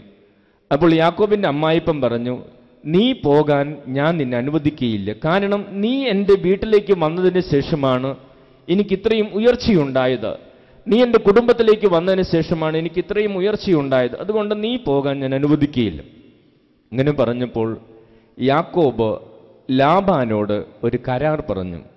ആ കരാർ നിർദ്ദേശിച്ചത് ഇങ്ങനെയാണ്, ഇന്നു മുതൽ അങ്ങേക്കുണ്ടാകുന്ന ആടുകളിൽ പൊട്ടും പുള്ളിയുമുള്ള ആടുകൾ എൻ്റേതായിരിക്കും, ഒറ്റ നിറമുള്ള ആടുകൾ അങ്ങയുടേതുമായിരിക്കും. ഈ നിർദ്ദേശം യാക്കോബിൻ്റെ അമ്മായിപ്പന് വളരെ ഇഷ്ടപ്പെട്ടു. കാരണം ആ നാളുകളിൽ ഒറ്റ നിറമുള്ള ആടുകളാണ് കൂടുതലും ഉണ്ടായിരുന്നത്. വരയുള്ളതും പൊട്ടും പുള്ളിയുമുള്ള ആടുകൾ വളരെ കുറച്ചേ ഉണ്ടാകാറുള്ളൂ. അങ്ങനെ ഈ കരാറിൽ ഏർപ്പെട്ടതിന് ശേഷം യാക്കോബ് എന്ത് ചെയ്തുവെന്ന് നമ്മൾ ഉൽപ്പത്തി പുസ്തകത്തിൽ 30-ാം അധ്യായം 37 മുതലുള്ള തിരുവചനങ്ങളിൽ നമ്മൾ വായിക്കും. യാക്കോബ് പിന്നെ എന്ത് ചെയ്തു? യാക്കോബ് ചെയ്ത കാര്യം അവിടെ വചനത്തിൽ എഴുതിയിരിക്കുകയാണ്. യാക്കോബ് ഇലവിൻ്റെയും ബദാമിൻ്റെയും അഴിഞ്ഞിലിൻ്റെയും പച്ചക്കമ്പുകൾ വെട്ടിയെടുത്ത് അവയിൽ അങ്ങിങ്ങ് വെളുപ്പ് കാണത്തക്ക വിധം തൊലി ഉരിഞ്ഞു കളഞ്ഞു. താൻ തൊലിയുരിഞ്ഞു മാറ്റിയ കമ്പുകൾ ആടുകൾ വെള്ളം കുടിക്കുന്ന പാത്തികളിൽ അവയുടെ മുമ്പിൽ അവൻ കുത്തി നിർത്തി. വെള്ളം കുടിക്കാൻ വരുമ്പോഴാണ് അവ ഇണചേരാറുള്ളത്. ആടുകൾ ഈ കമ്പുകളുടെ മുമ്പിൽ ഇണചേർന്നു. അവയ്ക്ക് പൊട്ടും പുള്ളിയും വരയുമുള്ള കുട്ടികളുണ്ടായി. യാക്കോബ് ചെമ്മരിയാടുകളെ വേർതിരിച്ച് ലാബാന്റെ കൂട്ടത്തിലെ വരയുള്ളതും കറുത്തതുമായ ആടുകളുടെ നേരെ നിർത്തി. തന്റെ കൂട്ടത്തെ ലാബാന്റേതിനോട് ചേർക്കാതെ മാറ്റി നിർത്തുകയും ചെയ്തു. കൊഴുത്ത ആടുകൾ ഇണചേരുമ്പോൾ അവൻ ഈ കമ്പുകൾ അവയുടെ കൺമുമ്പിൽ പാത്തികളിൽ വയ്ക്കും. തന്മൂലം കമ്പുകൾക്കിടയിൽ അവ ഇണചേർന്നു. എന്നാൽ മെലിഞ്ഞവ ഇണചേർന്നപ്പോൾ അവൻ കമ്പുകൾ നാട്ടിയില്ല. അങ്ങനെ മെലിഞ്ഞവ ലാബാന്റേതും കരുത്തുള്ളവ യാക്കോബിൻ്റേതുമായി. ഇപ്രകാരം യാക്കോബ് വലിയ സമ്പന്നനായി. സ്നേഹമുള്ളവർ, യാക്കോബ് എന്താ ചെയ്തത്? ഈ കരാറിൽ ഏർപ്പെട്ടതിന് ശേഷം ബദാമിൻ്റെയും ഇലവിൻ്റെയും പച്ചക്കമ്പുകൾ വെട്ടിയെടുത്ത് അതിൽ അങ്ങ് പൊട്ടും പുള്ളിയും കാണത്തക്ക വിധം അതിൻ്റെ തൊലിയുരിഞ്ഞ് കളഞ്ഞ്, അതിനുശേഷം ആടുകൾ വെള്ളം കുടിക്കാൻ വരുന്ന പാത്തികൾ, അവിടെ വച്ചാണ് ആടുകൾ ഇണചേരാറുള്ളത്. ആടുകളുടെ കൺമുമ്പിൽ പാത്തികളിൽ ഈ കമ്പുകൾ നാട്ടി നിർത്തി. ഇത് കണ്ട് സ്നേഹം പങ്കിട്ട് ഇണചേർന്ന ആടുകൾക്ക് പൊട്ടും പുള്ളിയുമുള്ള കുട്ടികളുണ്ടായി. അങ്ങനെ യാക്കോബ് ഏറെ സമ്പന്നനായി എന്ന് വിശുദ്ധ ഗ്രന്ഥത്തിൽ നമുക്ക് വായിക്കാൻ സാധിക്കും. ഇത് വായിക്കുമ്പോൾ നമുക്ക് എന്താ മനസ്സിലാക്കാൻ സാധിക്കുക? സ്നേഹമുള്ളവരെ, ആടുകളുടെ പ്രസവം പോലും അവയുടെ മാതാപിതാക്കൾ സ്നേഹം പങ്കുവച്ചപ്പോൾ കണ്ട കാഴ്ചയെ ആശ്രയിച്ചാണ് ഇരിക്കുന്നത്. ആടുകൾക്കുണ്ടാകുന്ന കുഞ്ഞുങ്ങൾ പോലും അവയുടെ മാതാപിതാക്കൾ സ്നേഹം പങ്കിട്ടപ്പോൾ കണ്ട കാഴ്ച എന്തുമാത്രം അവരെ സ്വാധീനിച്ചുവെന്ന് വചനത്തിൽ നമുക്ക് മനസ്സിലാക്കാൻ സാധിക്കും. അതുകൊണ്ടാണ് ദൈവത്തിന്റെ ദൂതൻ അന്ന് പറഞ്ഞത്, ആ ദിവസങ്ങളിൽ അശുദ്ധമായതൊന്നും കാണരുത്, ആ ദിവസങ്ങളിൽ അശുദ്ധമായതൊന്നും ഭക്ഷിക്കരുത്, ആ ദിവസങ്ങളിൽ നിങ്ങൾ അശുദ്ധമായതൊന്നും കുടിക്കരുത്. കാരണം ശക്തനായൊരു മകനാണ് നിങ്ങൾക്ക് ജനിക്കാൻ പോകുന്നത്. Price the Lord, hallelujah. സ്നേഹമുള്ളവരെ, ഈ വചനത്തിലൂടെ കടന്നു പോകുമ്പോൾ നമുക്ക് മനസ്സിലാകും, ഒരു കുഞ്ഞ് ജനിക്കുമ്പോൾ ആ കുഞ്ഞ് ഉരുവാകുന്ന സമയം ഏറെ പ്രധാനപ്പെട്ടതാണ്. ആ ഭാര്യയുടെയും ഭർത്താവിൻ്റെയും ജീവിതത്തിൻ്റെ അനുഭവങ്ങൾ വളരെ പ്രധാനപ്പെട്ടതാണ്. അവരുടെ ഒരുക്കം വളരെ പ്രധാനപ്പെട്ടതാണ്. അവരുടെ ഇടയിലുള്ള സ്നേഹം വളരെ പ്രധാനപ്പെട്ടതാണ്. അവിടെ ലഹരി വസ്തുക്കളുണ്ടെങ്കിൽ തീർച്ചയായും അത് സ്വാധീനിക്കും. അവിടെ ജഡികമായ ബ്ലൂ ഫിലിമുകളും അങ്ങനെയുള്ള ചിത്രങ്ങളും കാഴ്ചകളും ഒക്കെ ഉണ്ടെങ്കിൽ അത് കുട്ടികളിലേക്ക് കടന്നു വരും. അവിടെ നിർബന്ധങ്ങളും മർദ്ദനങ്ങളും താല്പര്യമില്ലാത്ത അവസ്ഥകളും ഉണ്ടെങ്കിൽ ആ കുട്ടികളിലേക്ക് അത് കടന്നു വരും. അതാണ് യേശു നിക്കോദെമസിനോട് പറഞ്ഞത്, മാംസത്തിന് മാംസമേ പുറപ്പെടുവിക്കാനാകൂ, ആത്മാവിന് ആത്മാവിനെ ജനിപ്പിക്കാൻ സാധിക്കും. Price the Lord, hallelujah. എന്നൊക്കെ പറഞ്ഞ് ഹല്ലേലൂയ. യേശുവേ നന്ദി, യേശുവേ സ്തോത്രം, ഹല്ലേലൂയ. സ്നേഹമുള്ളവരെ, ഞാൻ പോട്ടയിലായിരുന്നപ്പോൾ, പോട്ട ആശ്രമത്തിലായിരുന്നപ്പോൾ ഒരു ദിവസം അവിടെ ഒരു സഹോദരിയും അവരുടെ മകനെ അവിടെ പ്രാർത്ഥിക്കാൻ കൊണ്ടുവന്നു. കൊച്ചുമകനാണ്, 6 വയസ്സ് കാണും, 6-7 വയസ്സ് കാണും. അവൻ കൊണ്ടുവരാൻ കാരണം ആ കുട്ടിയുടെ ടീച്ചർ ഈ സ്ത്രീയെ വിളിച്ചു പറഞ്ഞു, ഈ കുട്ടിയെ കൊണ്ടുപോയി ഏതെങ്കിലും അച്ഛന്മാരെ കൊണ്ട് തലയിൽ കൈവച്ചിച്ച് പ്രാർത്ഥിച്ചിട്ട് ഇനി സ്കൂളിൽ വിട്ടാൽ മതി. അങ്ങനെ ഈ സ്ത്രീ ഈ കുട്ടിയെയും കൊണ്ട് ആശ്രമത്തിൽ വന്നിരിക്കുക. ഞാൻ പറഞ്ഞു, ഞാൻ പ്രാർത്ഥിച്ചു തരാം. പക്ഷെ ഞാൻ ചോദിച്ചു, എന്തുകൊണ്ടാണ് ആ ടീച്ചർ അങ്ങനെ പറഞ്ഞത് അച്ഛന്മാരെ കൊണ്ട് പ്രാർത്ഥിപ്പിക്കാൻ? നമ്മൾ ആ സ്ത്രീ പറഞ്ഞു, അച്ഛാ, ഈ കുട്ടി ഇങ്ങനെ ക്ലാസ്സിൽ ചെന്ന് കഴിഞ്ഞാൽ ഈ കുട്ടിയുടെ പ്രത്യേകത ഇതാണ്, അവൻ ഒരാൺകുട്ടിയാണ്, അവൻ്റെ തന്നെ ശരീരത്തിലെ ലൈംഗിക ഭാഗങ്ങളൊക്കെ പുറമേ എടുത്ത് അതിൽ ഇങ്ങനെ ഓരോന്ന് കാണിച്ചുകൊണ്ടേയിരിക്കും, അടുത്തുള്ള കുട്ടികളൊക്കെ കാണിക്കും, അങ്ങനെ ഓരോ കാര്യങ്ങൾ ചെയ്യും. അപ്പം അടുത്തിരിക്കുന്ന കുട്ടികൾ ഇതൊക്കെ കണ്ട് അങ്ങനെ തന്നെ ചെയ്യാൻ തുടങ്ങി. ടീച്ചർ ഇത് കണ്ട് ടീച്ചറിന് ഏറെ അസ്വസ്ഥതയായി. കുഞ്ഞു ക്ലാസ്, ചെറിയ ക്ലാസ്സാണ്. ഈ ടീച്ചർ ഈ കുട്ടിയെ വിളിച്ച് ഉപദേശിച്ചു. പക്ഷേ ഈ കുട്ടി പിന്മാറുന്നില്ല. തല്ലി നോക്കി, എന്നിട്ടും പിന്മാറുന്നില്ല. ഈ കുട്ടി ഇങ്ങനെയൊക്കെ തന്നെ കാണിച്ചുകൊണ്ടിരിക്കുന്നു. അടുത്തിരുന്ന കുട്ടികളും മോശമാകാൻ തുടങ്ങി. അങ്ങനെ ഒരു ദിവസമാണ് ഈ ടീച്ചർ ഈ അമ്മയെ വിളിച്ചത് പറഞ്ഞത്. ഈ കാര്യങ്ങളൊക്കെ ഈ അമ്മ പറഞ്ഞപ്പോൾ ഞാൻ കാര്യങ്ങളൊക്കെ കേട്ടപ്പോൾ എനിക്ക് കുറേ കാര്യങ്ങൾ മനസ്സിലായി. ഞാൻ ആ സ്ത്രീയോട് ചോദിച്ചു, ഈ കുട്ടി എങ്ങനെയാണ് നിങ്ങൾക്ക് ജനിച്ചത്? നല്ല സ്നേഹത്തിലും ഒരുക്കത്തിലും ഒക്കെ ഉണ്ടായതാണ്. അപ്പോൾ ആ സ്ത്രീ കരയാൻ തുടങ്ങി. ആ സ്ത്രീ പറഞ്ഞു, അച്ഛാ, ഈ കുട്ടിയുടെ അപ്പച്ചൻ മദ്യത്തിന് ഭയങ്കര അടിമയാണ്. ഞാൻ വിവാഹം കഴിഞ്ഞ അന്ന് മുതൽ എൻ്റെ വായിൽ നിർബന്ധിച്ചു മദ്യം ഒഴിച്ചു തരും, എന്നെ കുടിപ്പിക്കുമായിരുന്നു. ബ്ലൂ ഫിലിമുകൾക്ക് അടിമയായിരുന്നു. അദ്ദേഹം കണ്ടോട്ടെ എന്ന് വിചാരിച്ചാൽ എന്നെ സമ്മതിക്കുകയില്ല, എന്നെയും പിടിച്ചിരുത്തി കാണിക്കും. അങ്ങനെയൊക്കെ അതിൻ്റെ ഇടയിൽ ഞങ്ങൾക്ക് ജനിച്ച ഒരു കുഞ്ഞാണിത്. അതാണ് ഈശോ പറഞ്ഞത്, മാംസത്തിൽ നിന്ന് മാംസമേ ജനിക്കൂ, ആത്മാവിൽ നിന്ന് ആത്മാവ് ജനിക്കും. സ്നേഹമുള്ളവരെ, പത്രോസിൻ്റെ 1-ാം ലേഖനം 1-ാം അധ്യായം 18-ാം തിരുവചനം, 1 പത്രോസ് 1:18. അവിടെ വചനത്തിൽ നമ്മളിങ്ങനെ വായിക്കും, പിതാക്കന്മാരിൽ നിന്ന് നിങ്ങൾക്ക് ലഭിച്ച വ്യർത്ഥമായ ജീവിത രീതിയിൽ നിന്ന് നിങ്ങൾ വീണ്ടെടുക്കപ്പെട്ടത് നശ്വരമായ വെള്ളിയോ സ്വർണമോ കൊണ്ടോ അല്ല, മറിച്ച് കളങ്കമോ കറയോ കളങ്കമോ ഇല്ലാത്ത കുഞ്ഞാടിൻ്റേതുപോലുള്ള ക്രിസ്തുവിൻ്റെ അമൂല്യ രക്തത്താലത്രേ. കർത്താവിന്റെ തിരുവചനം പറയുക, മാതാപിതാക്കളിൽ നിന്ന് മക്കളിലേക്ക് വ്യർത്ഥമായ ജീവിത രീതികൾ കടന്നു വരാം. അതാണ് ദൈവത്തിന്റെ വചനം പറയുന്നത്. മാതാപിതാക്കളിൽ നിന്ന് മക്കളിലേക്ക് വ്യർത്ഥമായ ജീവിത രീതികൾ കടന്നു വരാം. അതിൽ നിന്ന് സൗഖ്യം കിട്ടാൻ, അതിൽ നിന്ന് മോചനം കിട്ടാൻ ഈ ലോകത്തിലെ ഒന്നുകൊണ്ടും സാധിക്കുകയില്ല. സ്വർണം കൊണ്ട് സാധിക്കുകയില്ല, വെള്ളി കൊണ്ട് സാധിക്കുകയില്ല, ഈ ലോകത്തിലുള്ള ഒരു നേട്ടം കൊണ്ടും സാധിക്കുകയില്ല. കറയോ കളങ്കമോ ഇല്ലാത്ത കുഞ്ഞാടിൻ്റേതുപോലെയുള്ള ക്രിസ്തുവിൻ്റെ അമൂല്യ രക്തത്താൽ കഴുകിയല്ലാതെ ഈ മേഖലയിൽ ആർക്കും സൗഖ്യം കിട്ടുകയില്ല. അതുകൊണ്ടാണ് യേശു നിക്കോദെമസിനോട് പറഞ്ഞത്, മോനെ, നീ വീണ്ടും ജനിക്കണം, അല്ലാതെ നീ സ്വർഗരാജ്യത്തിലൊന്നും പോകത്തില്ല. കാരണം മാംസം മാംസത്തെയാണ് പുറപ്പെടുവിക്കുക, ആത്മാവ് ആത്മാവിനെയാണ് പുറപ്പെടുവിക്കുക. നിന്റെ ജനന സമയത്ത് നിനക്ക് കുറെ പ്രത്യേകതകൾ കിട്ടിയിട്ടുണ്ട്. അതിൽ നിന്ന് നീ വീണ്ടും ജനിച്ചാലേ ദൈവരാജ്യത്തിൽ പ്രവേശിക്കാനുള്ള യോഗ്യത നിനക്ക് ലഭിക്കുകയുള്ളൂ. Price the Lord. ഹല്ലേലൂയ. എന്നൊക്കെ പറഞ്ഞ് ഹല്ലേലൂയ. യേശുവേ നന്ദി, യേശുവേ സ്തോത്രം, ഹല്ലേലൂയ. അപ്പോൾ സ്നേഹമുള്ളവരെ, ഒരു കുഞ്ഞിൻ്റെ ജനന സമയം വളരെ പ്രധാനപ്പെട്ടതാണ്. മാതാപിതാക്കൾ സ്നേഹം പങ്കിടുന്ന സമയം വളരെ പ്രധാനപ്പെട്ടതാണ്. അത് വിശുദ്ധമായിരിക്കണം. അവിടെ നല്ല ചിന്തകൾ ഉണ്ടാകണം, സ്നേഹമുണ്ടായിരിക്കണം, പരസ്പര ധാരണകൾ ഉണ്ടായിരിക്കണം. അവിടെ അങ്ങനൊരു സാഹചര്യത്തിൽ കുഞ്ഞ് ജനിച്ചാൽ അവർ ശക്തരായിരിക്കുമെന്ന് കർത്താവിൻ്റെ തിരുവചനം നമുക്ക് പറഞ്ഞു തരികയാണ്. സ്നേഹമുള്ളവർ, നമ്മുടെയൊക്കെ ജീവിതത്തെക്കുറിച്ച് നമ്മൾ ചിന്തിച്ചാൽ നമ്മുടെ പല പ്രത്യേകതകളും നമുക്ക് മനസ്സിലാകും. എവിടെ നിന്നാണ് വന്നതെന്ന് നമുക്കറിയത്തില്ല ഈ പ്രത്യേകത. സ്നേഹമുള്ളവരെ, എന്നോട് പലരും പറഞ്ഞിട്ടുണ്ട്, അച്ഛാ, ഈ പ്രത്യേകത എവിടെ നിന്നാണ് വന്നതെന്ന് എനിക്കറിയില്ല, ഈ ആസക്തി എന്നിൽ നിന്ന് എവിടെ നിന്നാണ് തുടങ്ങിയതെന്ന് എനിക്കറിയത്തില്ല. ഒരിക്കലൊരു യുവാവ് എൻ്റെ അടുത്ത് വന്ന് കരഞ്ഞുകൊണ്ട് പറഞ്ഞു, അച്ഛാ, എങ്ങനെയാണ് ഇത് തുടങ്ങിയതെന്ന് എനിക്കറിയില്ല. ഞാൻ 5-ാം ക്ലാസ് മുതൽ സ്വയംഭോഗം ചെയ്യാൻ തുടങ്ങിയതാ. ആരും എന്നെ പഠിപ്പിച്ചിട്ടില്ല, ഞാനൊന്നും കണ്ടിട്ടില്ല ആ സമയത്ത്. പക്ഷേ ഞാൻ 5-ാം ക്ലാസ് മുതൽ സ്വയംഭോഗം ചെയ്യാൻ തുടങ്ങിയതാ. എവിടെ നിന്നാണ് ഈ പ്രത്യേകത എനിക്ക് വന്നത്? അതെ, നമുക്ക് തുടക്കങ്ങൾ അറിയാത്ത പ്രത്യേകതകൾ നമ്മളെ അലട്ടുന്നുണ്ട്, ആരംഭങ്ങൾ അറിയാത്ത ആസക്തികൾ നമ്മളെ അലട്ടുന്നുണ്ട്. ഇതെവിടെ നിന്നാണ് വന്നത്? എന്തുകൊണ്ടാണ് ഞാനിങ്ങനെയൊക്കെ ചെയ്യുന്നത്? എന്തുകൊണ്ടാണ് ഞാനിങ്ങനെ വീണ്ടും വീണ്ടും കണ്ടുകൊണ്ടിരിക്കുന്നത്? എന്തുകൊണ്ടാണ് ഞാൻ വീണ്ടും വീണ്ടും ഇത് തന്നെ കേട്ടുകൊണ്ടിരിക്കുന്നത്?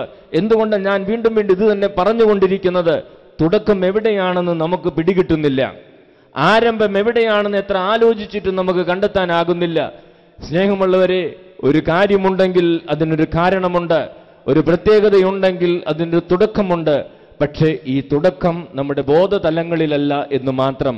നമ്മുടെ അബോധ തലങ്ങളിൽ, മനസ്സിൻ്റെ ആഴങ്ങളിൽ എവിടെയൊക്കെയോ ചില തുടക്കങ്ങൾ കിടപ്പുണ്ട്.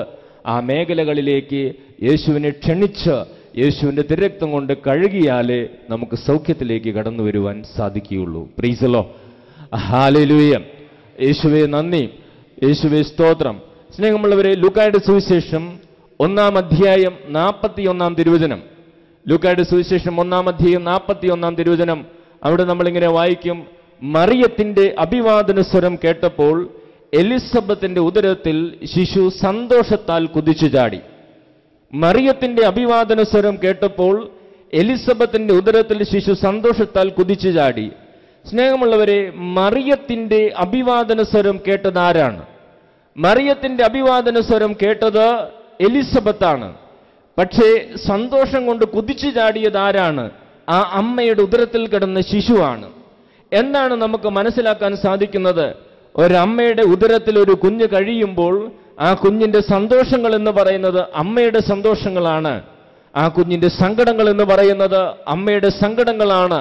ആ കുഞ്ഞിന്റെ ദുഃഖങ്ങൾ എന്ന് പറയുന്നത് അമ്മയുടെ ദുഃഖങ്ങളാണ്. അപ്പോൾ ഒരു കുഞ്ഞ് ഒരമ്മയുടെ ഉദരത്തിലായിരിക്കുന്ന സമയം 9-10 മാസം ഈ അമ്മ കടന്നു പോകുന്ന ഓരോ അനുഭവവും വളരെ പ്രധാനപ്പെട്ടതാ. അമ്മയ്ക്കുണ്ടാകുന്ന ഓരോ അനുഭവവും വളരെ പ്രധാനപ്പെട്ടതാ. ചില കുടുംബങ്ങളിൽ അമ്മമാർ ഒത്തിരിയേറെ പണി ചെയ്ത് കഷ്ടപ്പെട്ട് തളർന്നു വീഴുന്നു. ചില കുടുംബങ്ങളിൽ അവർക്ക് ആവശ്യത്തിന് ഭക്ഷണം കിട്ടുന്നില്ല. ചില സ്ഥലങ്ങളിൽ, ചില കുടുംബങ്ങളിൽ കൂടെയുള്ളവർ അവരെ മനസ്സിലാക്കുന്നില്ല. ചിലർ വാക്കുകൊണ്ടും പ്രവൃത്തി കൊണ്ടും മുറിവേൽപ്പിക്കുന്നു, സങ്കടപ്പെടുത്തുന്നു. ചില കുടുംബങ്ങളിൽ ചില അപകടങ്ങൾ സംഭവിച്ച് ചിലർ ആ നാളുകളിൽ കരഞ്ഞുകൊണ്ടിരിക്കുന്നു. ചില രോഗത്തിന് അടിമകളായിത്തീരുന്നു. നമ്മുടെ അമ്മ കടന്നുപോയ അനുഭവങ്ങൾ എന്തൊക്കെയാണ് നമുക്കറിഞ്ഞുകൂടാ. പക്ഷേ ഈ അനുഭവങ്ങളെല്ലാം ഞാൻ ഒപ്പിയെടുത്തിട്ടുണ്ട്, അതെന്നെ സ്വാധീനിച്ചിട്ടുണ്ട്. Price the Lord. ഹല്ലേലൂയ. യേശുവേ നന്ദി. അപ്പോൾ അമ്മ കടന്നു പോകുന്ന ദുഃഖങ്ങൾ ആ നാളുകളിൽ ഏറെ പ്രധാനപ്പെട്ടത്. കാരണം അമ്മയുടെ ദുഃഖം ആ കുഞ്ഞിന്റെ ദുഃഖമാണ്. ആ അമ്മയുടെ സന്തോഷം കുഞ്ഞിന്റെ സന്തോഷമാണ്. ഞാൻ പോട്ടയിലായിരുന്ന സമയത്ത് തന്നെ ഒരിക്കൽ ഒരു കുഞ്ഞിനെയും കൂട്ടിക്കൊണ്ട് ഒരു കുടുംബം അവിടെ വന്നു.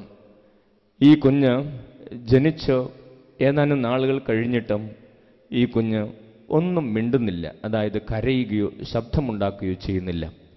അങ്ങനെ ഈ അസ്വസ്ഥത കണ്ടു. ഡോക്ടേഴ്സൊക്കെ പരിശോധിച്ചു.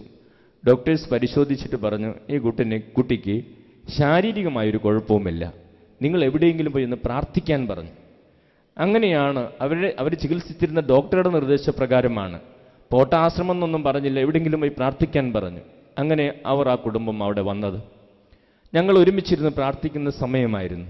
ഇവരുടെ ഈ സങ്കടമൊക്കെ കണ്ടപ്പോൾ ഞങ്ങളുടെ കൂട്ടത്തിലിരുത്തി പ്രാർത്ഥിപ്പിച്ചു. സ്നേഹമുള്ളവരിങ്ങനെ പ്രാർത്ഥിച്ചുകൊണ്ടിരുന്നപ്പോൾ ഞങ്ങളുടെ കൂട്ടത്തിലുള്ളൊരു സഹോദരിക്ക് ഇങ്ങനൊരു വെളിപ്പെടുത്തൽ കിട്ടി, അമ്മയുടെ ദുഃഖം.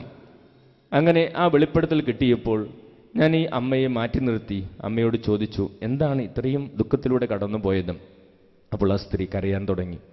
കാരണം ഇതാണ്, ഈ കുട്ടിയെ ഗർഭം ധരിച്ച് ഏതാനും നാളുകൾ, ഒരു 3-4 മാസം കഴിഞ്ഞ സമയത്ത് ഇവളുടെ സ്വന്തം അപ്പച്ചൻ ഒരു ആക്സിഡന്റിൽപ്പെട്ട് മരിച്ചു. അപ്പൻ മരിച്ചുവെന്ന വിവരം അറിഞ്ഞപ്പോൾ തന്നെ ഇവൾ തലകറങ്ങി വീണു. അവളുടെ ബോധം നഷ്ടപ്പെട്ടു. തുടർന്നുള്ള ദിവസങ്ങളിൽ അവൾ ഭക്ഷണം കഴിച്ചിട്ടില്ല, വെള്ളം കുടിച്ചിട്ടില്ല, സങ്കടപ്പെട്ട് കരയുന്നു. ഈ അപ്പനുമായിട്ട് വളരെ അടുപ്പമായിരുന്നു ഈ മകൾക്ക്. പിന്നെ അപ്പൻ്റെ മരണത്തിൻ്റെ ചടങ്ങുകൾ, അതിനുശേഷം 41, അതൊക്കെ കഴിഞ്ഞതിന് ശേഷമാണ് ഈ മകൾ വേണ്ടതുപോലെ ഭക്ഷണം കഴിക്കാനും വെള്ളം കുടിക്കാനൊക്കെ തുടങ്ങിയത്. പിന്നീട് 5-6 മാസങ്ങൾ കഴിഞ്ഞ് അവൾ ഈ കുഞ്ഞിനെ പ്രസവിച്ചു. ഈ കുഞ്ഞ് ജനിച്ചപ്പോൾ ഈ കുഞ്ഞ് ഇങ്ങനെ മിണ്ടുന്നില്ല, കരയുന്നില്ല. പരിശുദ്ധാത്മാവ് ഇങ്ങനൊരു വെളിപ്പെടുത്തൽ നൽകിയതുകൊണ്ട് കർത്താവ് സൗഖ്യം നൽകാൻ ആഗ്രഹിക്കുന്ന ഞങ്ങൾക്ക് മനസ്സിലായി. ഞങ്ങൾ ആ കുടുംബത്തിലുള്ളവരോട് പറഞ്ഞു, നിങ്ങൾ ഈ മേഖല നിങ്ങളുടെ വീട്ടിൽ ആ നാളുകളിൽ സംഭവിച്ച കാര്യങ്ങൾ സമർപ്പിച്ചു പ്രാർത്ഥിക്കുക, കുഞ്ഞിൻ്റെ തലയിൽ കൈവച്ച് പ്രാർത്ഥിക്കുക. ആ കുഞ്ഞിൻ്റെ അമ്മയോട് പറഞ്ഞു, ഈ ആ മേഖല ദൈവത്തിന് സമർപ്പിച്ച് നിന്റെ സങ്കടങ്ങൾ കർത്താവിന് സമർപ്പിച്ച് പ്രാർത്ഥിക്കുക. ഏതാനും വചനങ്ങളും പറഞ്ഞു കൊടുത്തു. സ്നേഹമുള്ളവരെ, ഞങ്ങളെല്ലാവരും ആ കുഞ്ഞിന് വേണ്ടി പ്രാർത്ഥിച്ചവരെ വിട്ടു. അത്ഭുതം എന്ന് പറയട്ടെ, ഒരാഴ്ചയ്ക്കുള്ളിൽ അവർ ഏറെ ദൂരെ നിന്ന് വന്നൊരു കുടുംബമായിരുന്നു. അവർ ഫോൺ വിളിച്ച് പറഞ്ഞു, അച്ഛാ, ഞങ്ങളിങ്ങനെ പ്രാർത്ഥിച്ചു തുടങ്ങി. ഏതാനും ദിവസങ്ങൾ കഴിഞ്ഞപ്പോൾ ആ കുട്ടി കരയാൻ തുടങ്ങി, ശബ്ദമുണ്ടാക്കാൻ തുടങ്ങി. പ്രൈസ് ദി ലോർഡ്, ഹല്ലേലൂയ. യേശുവേ നന്ദി, യേശുവേ സ്തോത്രം. നമ്മൾ സ്നേഹമുള്ളവരെ, അമ്മ കടന്നുപോയ ആ കഠിനമായ ദുഃഖം ആ കുഞ്ഞിന്റെ സംസാരശേഷിയെ പോലും തടഞ്ഞു നിർത്തി. അമ്മ കടന്നുപോയ ആ കഠിനമായ ദുഃഖം ആ കുഞ്ഞിന്റെ ഒരു പ്രധാനപ്പെട്ട ആ സംസാരശേഷിയെ പോലും ബ്ലോക്ക് ചെയ്തു. ചിലപ്പോൾ അങ്ങനെ പല കുടുംബങ്ങളിലും സംഭവിക്കാറുണ്ട്. ചില കുട്ടികൾക്ക് ജീവിതത്തിൽ എന്തുമാത്രം സന്തോഷിക്കാൻ അവസരങ്ങൾ ഉണ്ടായാലും അവർ സന്തോഷിക്കുകയില്ല. എന്തുകൊണ്ട് അവർ ഇങ്ങനെ ദുഃഖിച്ചിരിക്കുന്നത്? നമുക്കൊരു കാരണവുമില്ല, അവർക്കും കാരണവുമില്ല. ഒരുപക്ഷെ അവരുടെ അമ്മ കടന്നുപോയ അനുഭവങ്ങൾ കുഞ്ഞുനാളിൽ അവർ ഒപ്പിയെടുത്തതാകാം. ചില കുട്ടികൾക്ക് വലിയ ഭയമാണ് എല്ലാ കാര്യത്തിനും. ഒരു മുറിയിൽ നിന്ന് അപ്പുറത്തെ മുറിയിലേക്ക് പോകാൻ പേടിയാണ്. എന്നാൽ എപ്പോഴെങ്കിലും ഭയപ്പെട്ടിട്ടുണ്ടോ എന്ന് ചോദിച്ചാൽ അവർ ഭയപ്പെട്ടിട്ടില്ല. ചില കുട്ടികൾക്ക് ഒന്നിനും ആത്മവിശ്വാസമില്ല. എന്തുകൊണ്ടാണ് അതില്ലാതെ വന്നതെന്ന് ചോദിച്ചാൽ അവർക്ക് കാരണങ്ങൾ അറിയില്ല. ഒരുപക്ഷേ ഞാൻ എൻ്റെ അമ്മയുടെ ഉദരത്തിലായിരുന്നപ്പോൾ എൻ്റെ അമ്മ കടന്നുപോയ അനിശ്ചിതാവസ്ഥകൾ, സങ്കടങ്ങൾ, ഭയങ്ങൾ, അസ്വസ്ഥതകൾ അത് കുഞ്ഞായിരുന്നപ്പോൾ ഞാൻ ഒപ്പിയെടുക്കുകയും അത് എൻ്റെ വ്യക്തിത്വത്തിൽ ഏറെ എന്നെ സ്വാധീനിക്കുകയും ചെയ്യുന്നുണ്ടാകാം. പ്രൈസ് ദി ലോർഡ്, ഹല്ലേലൂയ. യേശുവേ നന്ദി, യേശുവേ സ്തോത്രം, ഹല്ലേലൂയ. നമ്മൾ സ്നേഹമുള്ളവരെ, ഈ മേഖലകളിലേക്ക് യേശുവിനെ ക്ഷണിച്ച് കർത്താവ് കടന്നു വന്നാൽ മാത്രമേ നമുക്ക് സൗഖ്യമുള്ള വ്യക്തികളായി മാറാൻ സാധിക്കുകയുള്ളൂ. കർത്താവിൻ്റെ സൗഖ്യം നമുക്ക് ആവശ്യമാണ്. അപ്പോൾ പ്രധാനമായിട്ടും ഈ ഒരു കുഞ്ഞ് ഉരുവാകുന്ന സമയവും അമ്മയുടെ ഉദരത്തിൽ കഴിയുന്ന സമയം ഏറെ പ്രധാനപ്പെട്ടതാണ്. കാരണം ഈ സമയത്ത് അനുഭവങ്ങളൊക്കെ ഒരു കുഞ്ഞിൻ്റെ അബോധ തലങ്ങളിലേക്കാണ് പോവുക. ഒരു കുഞ്ഞിൻ്റെ അബോധ തലങ്ങളിലേക്ക് പോകുന്ന അനുഭവങ്ങളുടെ മേഖലകളാണ്. നമുക്കൊന്ന് എഴുന്നേറ്റ് നിൽക്കാം. എഴുന്നേറ്റ് നിന്ന് പ്രാർത്ഥിച്ചതിന് ശേഷം അടുത്ത ഭാഗത്തേക്ക് പ്രവേശിക്കാം. കണ്ണുകളടച്ച് കരങ്ങൾ കൂപ്പി നമുക്ക് പ്രാർത്ഥിക്കാം. സ്നേഹമുള്ളവരെ, കർത്താവിൻ്റെ കരങ്ങളിൽ നമ്മുടെ ജീവിതത്തെ നമുക്ക് സമർപ്പിക്കാം. യേശുവിൻ്റെ പ്രിയ ശിഷ്യനായ പത്രോസിന് പോലും ആത്മവിശ്വാസക്കുറവും ജീവിതത്തിൽ പിന്നോട്ട് വലിക്കുന്ന ഒത്തിരിയേറെ കുറ്റബോധ ചിന്തകളും ഉണ്ടായിരുന്നു. കർത്താവ് ഒരു വലിയ ദൗത്യം ഏൽപ്പിക്കുന്നതിന് മുമ്പ് പത്രോസിനെ സുഖപ്പെടുത്തി അതിനുശേഷമാണ് അവൻ ആ വലിയ കാര്യം ഏൽപ്പിച്ചത്. അന്നു മുതൽ പത്രോസ് കൂടുതൽ ശക്തിയുള്ളവനായി, സന്തോഷമുള്ളവനായി, ധൈര്യമുള്ളവനായി എല്ലാം തൻ്റെ ഇടത്തോടെ ചെയ്തു. സ്നേഹമുള്ളവരെ, മനസ്സിൻ്റെ മുറിവുകൾ നമ്മളെ വല്ലാതെ സ്വാധീനിക്കും. മുറിവുകൾ ഏറെ നിർണായകമാണ് നമ്മുടെ വ്യക്തിത്വത്തിൽ. ആ മുറിവുകളിൽ നിന്ന് സൗഖ്യമുള്ളവരായി നമ്മൾ മാറേണ്ടതുണ്ട്. സ്നേഹമുള്ളവരെ, കർത്താവ് വചനത്തിലൂടെ പറയുകയാണ്, നമുക്ക് ദൈവഹിതം തിരിച്ചറിയാൻ സാധിക്കണമെങ്കിൽ മനസ്സിൽ നവീകരണം സംഭവിക്കണം. നല്ല കാര്യങ്ങൾ തിരിച്ചറിയാൻ സാധിക്കണമെങ്കിൽ മനസ്സിൽ നവീകരണം സംഭവിക്കണം. പ്രീതിജനകവും പരിപൂർണമായ കാര്യങ്ങൾ തിരിച്ചറിയാൻ സാധിക്കണമെങ്കിൽ മനസ്സിൽ നവീകരണം സംഭവിക്കണം. അതെ, ഒരു പുതിയ വ്യക്തിയായി നമ്മൾ മാറേണ്ടതുണ്ട്. കർത്താവിന് മാത്രമേ നമ്മളെ സുഖപ്പെടുത്താൻ സാധിക്കൂ. ഒത്തിരിയേറെ പ്രത്യേകതകൾ നമുക്ക് കിട്ടിയിട്ടുണ്ട്. ഈശോ നിക്കോദെമസിനോട് പറഞ്ഞു, മാംസത്തെ പുറപ്പെടുവിക്കൂ, ആത്മാവ് ആത്മാവിനെ പുറപ്പെടുവിക്കും. നമ്മുടെ ജനന സമയം കർത്താവിന് സമർപ്പിച്ച് സൗഖ്യമുള്ളവരായി നമ്മൾ മാറേണ്ടതുണ്ട്. അമ്മയുടെ ഉദരത്തിലായിരുന്ന സമയം കർത്താവിന് സമർപ്പിച്ച് നമ്മൾ സൗഖ്യമുള്ളവരായി മാറേണ്ടതുണ്ട്. നമ്മുടെ ജീവിതത്തെയും നമ്മുടെ ജീവിതത്തിൻ്റെ ദുഃഖങ്ങളെയും നമ്മുടെ പ്രതിസന്ധികളെല്ലാം കർത്താവിന് നമ്മൾ സമർപ്പിക്കേണ്ടതുണ്ട്. നമ്മുടെ അമ്മ കടന്നുപോയ ഒരു അനുഭവങ്ങളെയും കർത്താവിന് സമർപ്പിക്കേണ്ടതുണ്ട്. നമുക്കറിയില്ല, ഞാൻ എൻ്റെ അമ്മയുടെ ഉദരത്തിലായിരുന്നപ്പോൾ എൻ്റെ അമ്മ കടന്നുപോയ അനുഭവങ്ങൾ എന്തൊക്കെയാണെന്ന് എനിക്കറിഞ്ഞുകൂടാ. ഒരുപക്ഷെ അമ്മ ഏറെ സങ്കടപ്പെട്ടിട്ടുണ്ടാകാം. ഒരുപക്ഷെ എല്ലാവരും ചേർന്ന് അമ്മയെ ഒറ്റപ്പെടുത്തിയിട്ടുണ്ടാകാം. ഒരുപക്ഷെ അമ്മ ഏറെ ജോലികൾ ചെയ്ത് തളർന്നു വീണിട്ടുണ്ടാകാം.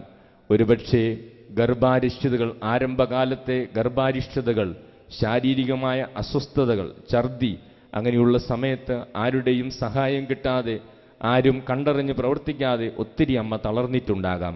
നമുക്കറിയില്ല നമ്മുടെ അമ്മ കടന്നുപോയ അനുഭവങ്ങൾ എന്തൊക്കെയാണ്. ഞാൻ ആ അമ്മയുടെ ഉദരത്തിൽ കിടന്ന് ഞാൻ എന്തൊക്കെയാണ് സ്വീകരിച്ചതെന്ന് നമുക്കാർക്കും അറിയില്ല. പക്ഷെ അതൊക്കെ നമ്മളെ സ്വാധീനിച്ചിട്ടുണ്ട്. പല പ്രത്യേകതകളുള്ളവരാക്കി നമ്മളെ മാറ്റിയിട്ടുണ്ട്. ആത്മവിശ്വാസമില്ലാത്തവർ, ധൈര്യമില്ലാത്തവർ, ഭയമുള്ളവർ, ഒരു കാര്യവും ചെയ്യാൻ മുന്നിട്ടിറങ്ങാത്തവർ, ഒത്തിരി പ്രത്യേകതകളുള്ളവരാക്കി നമ്മളെ മാറ്റിയിട്ടുണ്ട്. ചുരുക്കം ചിലരെയെങ്കിലും ആർക്കും വേണ്ട എന്ന ചിന്തയും മറ്റസ്വസ്ഥതകളും അലട്ടുന്നുണ്ടാകും. കർത്താവെ, ഞങ്ങളുടെ മനസ്സിനെയും മനസ്സിൻ്റെ അനുഭവങ്ങളെയും കണ്ടെത്തുവാൻ ഞങ്ങളെ സഹായിക്കണമേ എന്ന് നമുക്ക് പ്രാർത്ഥിക്കാം. സ്നേഹമുള്ളവരെ, നമ്മൾ മനസ്സിൻ്റെ അനുഭവങ്ങളെക്കുറിച്ചാണ് നമ്മൾ ധ്യാനിച്ചുകൊണ്ടിരിക്കുക. ഒരു കുഞ്ഞ് ഉരുവാകുന്ന സമയം, ഒരു ഭാര്യയും ഭർത്താവും സ്നേഹം പങ്കിടുന്ന സമയം, അത് എന്തുമാത്രം കുഞ്ഞിനെ സ്വാധീനിക്കുന്നു. അമ്മയുടെ ഉദരത്തിലായിരുന്നപ്പോൾ അമ്മയ്ക്കുണ്ടായ അനുഭവങ്ങൾ എന്തുമാത്രം ആ കുഞ്ഞിനെ സ്വാധീനിക്കുന്നു എന്നാണ് നമ്മൾ ഇത്രയും സമയം കണ്ടത്. സ്നേഹമുള്ളവരെ, നമ്മൾ നമ്മുടെ മനസ്സിനെക്കുറിച്ചും മനസ്സിൻ്റെ അനുഭവങ്ങളെക്കുറിച്ചും നമ്മൾ മനസ്സിലാക്കുമ്പോൾ മനസ്സിൻ്റെ അബോധ തലങ്ങൾക്ക് നമ്മുടെ സ്വഭാവ പ്രത്യേകതകളുടെ മേൽ ഏറെ സ്വാധീനമുണ്ട്. അബോധ തലങ്ങൾക്ക്. അപ്പോൾ അബോധ തലങ്ങളിലേക്ക് പോകുന്ന അനുഭവങ്ങൾ കൂടുതലും ഇങ്ങനെയുള്ള സമയത്ത് അനുഭവങ്ങളാണ്. മനുഷ്യൻ്റെ മനസ്സിനെക്കുറിച്ച് അല്പം മനഃശാസ്ത്രം പറയുന്നത് നമ്മൾ ലളിതമായൊന്ന് മനസ്സിലാക്കിയാൽ, ഈ മനുഷ്യൻ്റെ മനസ്സ് എങ്ങനെയാണ് എന്ന് ലളിതമായി ആദ്യമായിട്ട് പറഞ്ഞു തന്നൊരു വ്യക്തി ഫ്രോയിഡ് എന്ന് പറയുന്ന ഒരു മനഃശാസ്ത്രജ്ഞനാണ്. അതിനുശേഷം മനഃശാസ്ത്രം ഒത്തിരിയേറെ വളർന്നു, പല ശാഖകളായി വളർന്നു. എങ്കിലും മനസ്സിനെക്കുറിച്ചുള്ള അടിസ്ഥാനപരമായ ചില ആശയങ്ങൾ അദ്ദേഹത്തിൽ നിന്ന് ഇന്നും മനഃശാസ്ത്രം ഉപയോഗിക്കാറുണ്ട്. അദ്ദേഹം മനുഷ്യൻ്റെ മനസ്സിനെക്കുറിച്ച് നമുക്ക് പറഞ്ഞു തരുമ്പോൾ, കടലിൽ കിടക്കുന്ന ഒരു മഞ്ഞുകട്ട പോലെയാണ് മനുഷ്യൻ്റെ മനസ്സെന്ന് അദ്ദേഹം പഠിപ്പിക്കും. കടലിൽ കിടക്കുന്ന മഞ്ഞുകട്ടയുടെ പ്രത്യേകത എന്താണ്? ഈ കടലിലെ മഞ്ഞുകട്ട എന്ന് പറഞ്ഞാൽ വളരെ വലുപ്പമുള്ള മഞ്ഞുകട്ടകളാണ്. അതായത് നമ്മൾ ടൈറ്റാനിക് കപ്പൽ ദുരന്തത്തെക്കുറിച്ച് നമ്മൾ കേട്ടിട്ടുണ്ട്. ദൈവത്തിന് പോലും തകർക്കാൻ കഴിയില്ല എന്ന് അതിൻ്റെ നിർമ്മാതാക്കൾ അവകാശപ്പെട്ടിരുന്ന ടൈറ്റാനിക് കപ്പൽ തകർന്നു പോകുന്നത് ഒരു മഞ്ഞുകട്ടയിൽ ഇടിച്ചാണ്. അപ്പോൾ കപ്പലിനേക്കാളും വലുപ്പമുള്ള, കപ്പലിന് തകർക്കാൻ കഴിയുന്ന മഞ്ഞുകട്ടകൾ കടലിലുണ്ട്. ഈ ഒരു മഞ്ഞുകട്ടയെ 9 ഭാഗങ്ങളായിട്ട് അദ്ദേഹം തിരിച്ചിട്ട് മനുഷ്യൻ്റെ മനസ്സിനെക്കുറിച്ച് വളരെ ലളിതമായിട്ട് അദ്ദേഹം പറഞ്ഞുതരും. വളരെ സിമ്പിളാണ്. നമ്മൾ ഈ കടലിൽ കിടക്കുന്ന ഈ മഞ്ഞുകട്ട അതിനെ 9 കഷ്ണങ്ങളായാൽ 9 ഭാഗങ്ങളായിട്ട് തിരിക്കുന്നു മനുഷ്യൻ്റെ മനസ്സും. എന്നിട്ട് അദ്ദേഹം പറയും, അതിലെ ഒരു ഭാഗം, ഈ മഞ്ഞുകട്ടയുടെ ഈ 9-1 ഭാഗം എപ്പോഴും വെള്ളത്തിന് മുകളിൽ പൊന്തി നിൽക്കുന്ന ഭാഗമാണ്. ഈ ഭാഗം എല്ലാവർക്കും കാണാം.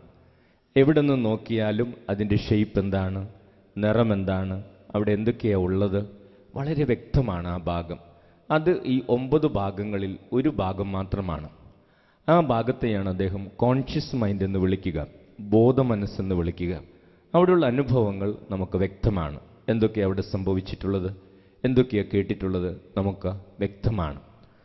തുടർന്ന് അദ്ദേഹം വളരെ മനോഹരമായിട്ട് അവതരിപ്പിക്കുന്ന ഒരു കാര്യമുണ്ട്. ഈ കടലിലെ തിരമാലകളുടെ വ്യതിയാനങ്ങൾ അനുസരിച്ച്, കടലിലെ അലകളുടെ വ്യതിയാനം അനുസരിച്ച് ഈ മഞ്ഞുകട്ട പൊന്താനും താഴാനും തുടങ്ങും. കടലിലെ അലകളുടെ വ്യതിയാനം അനുസരിച്ച് ഈ മഞ്ഞുകട്ട പൊന്തുകയും താഴുകയും ചെയ്യുമ്പോൾ അതിൻ്റെ താഴേക്കുള്ള 2 ഭാഗങ്ങൾ ചില സമയങ്ങളിൽ പുറത്തേക്ക് വരും. താഴേക്കുള്ള ഈ 2 ഭാഗങ്ങൾ പുറത്തേക്ക് വരുന്ന എപ്പോഴാണ്?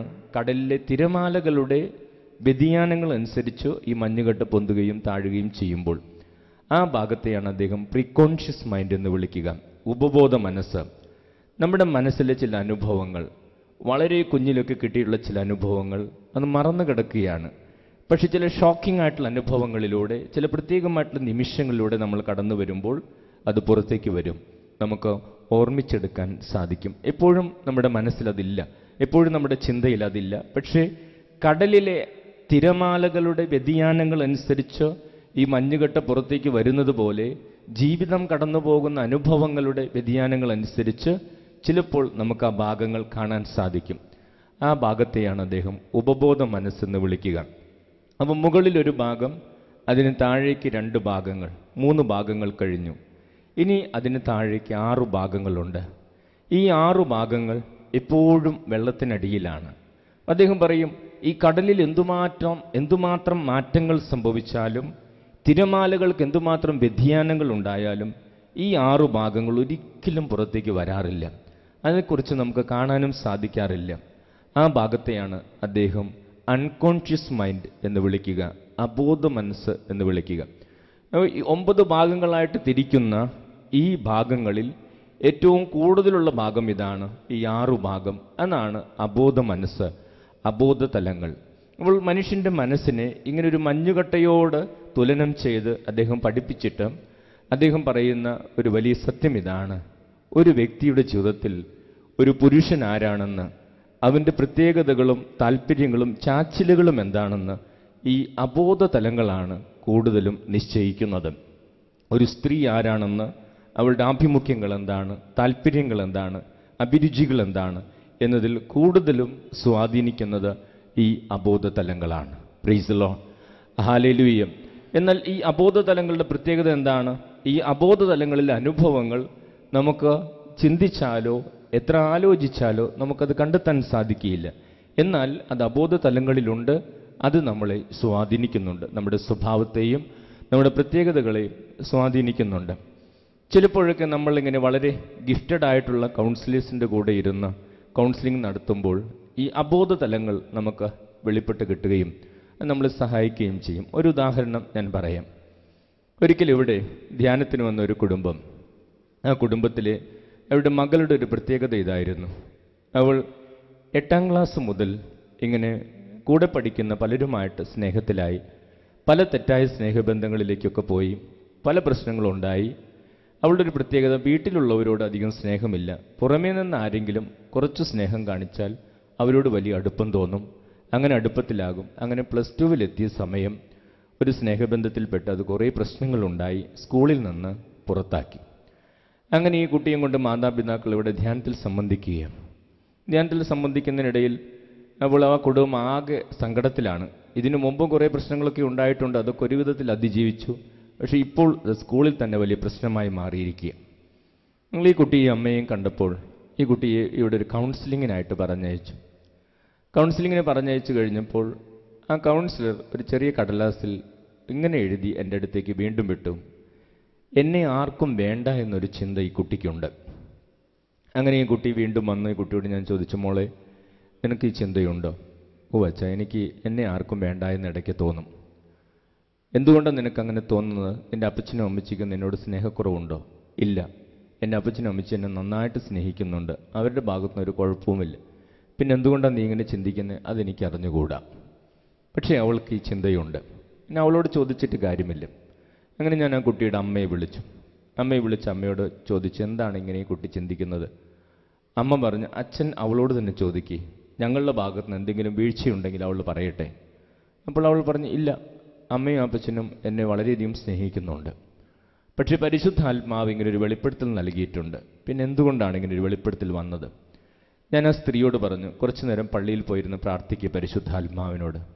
അങ്ങനെ അവർ പോയി പള്ളിയിൽ പോയി പ്രാർത്ഥിച്ച് കുറച്ച് കഴിഞ്ഞപ്പോൾ എൻ്റെ അടുത്ത് വന്ന് ഇങ്ങനെ പറഞ്ഞു, അച്ഛൻ ഇങ്ങനെ ഒരു കാര്യം സംഭവിച്ചിട്ടുണ്ട്.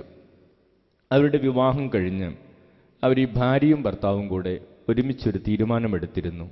1 വർഷത്തേക്ക് മക്കളെ വേണ്ട. 1 വർഷം പല സ്ഥലങ്ങളിൽ പോയി കാണാനും സന്തോഷിച്ച് നടക്കാനും ഒക്കെയുള്ള സമയമായിട്ട് അവർ മാറ്റിവെച്ചു. 1 വർഷം കഴിഞ്ഞ് കുട്ടികളെ മതി എന്ന് തീരുമാനിച്ചിരുന്നു.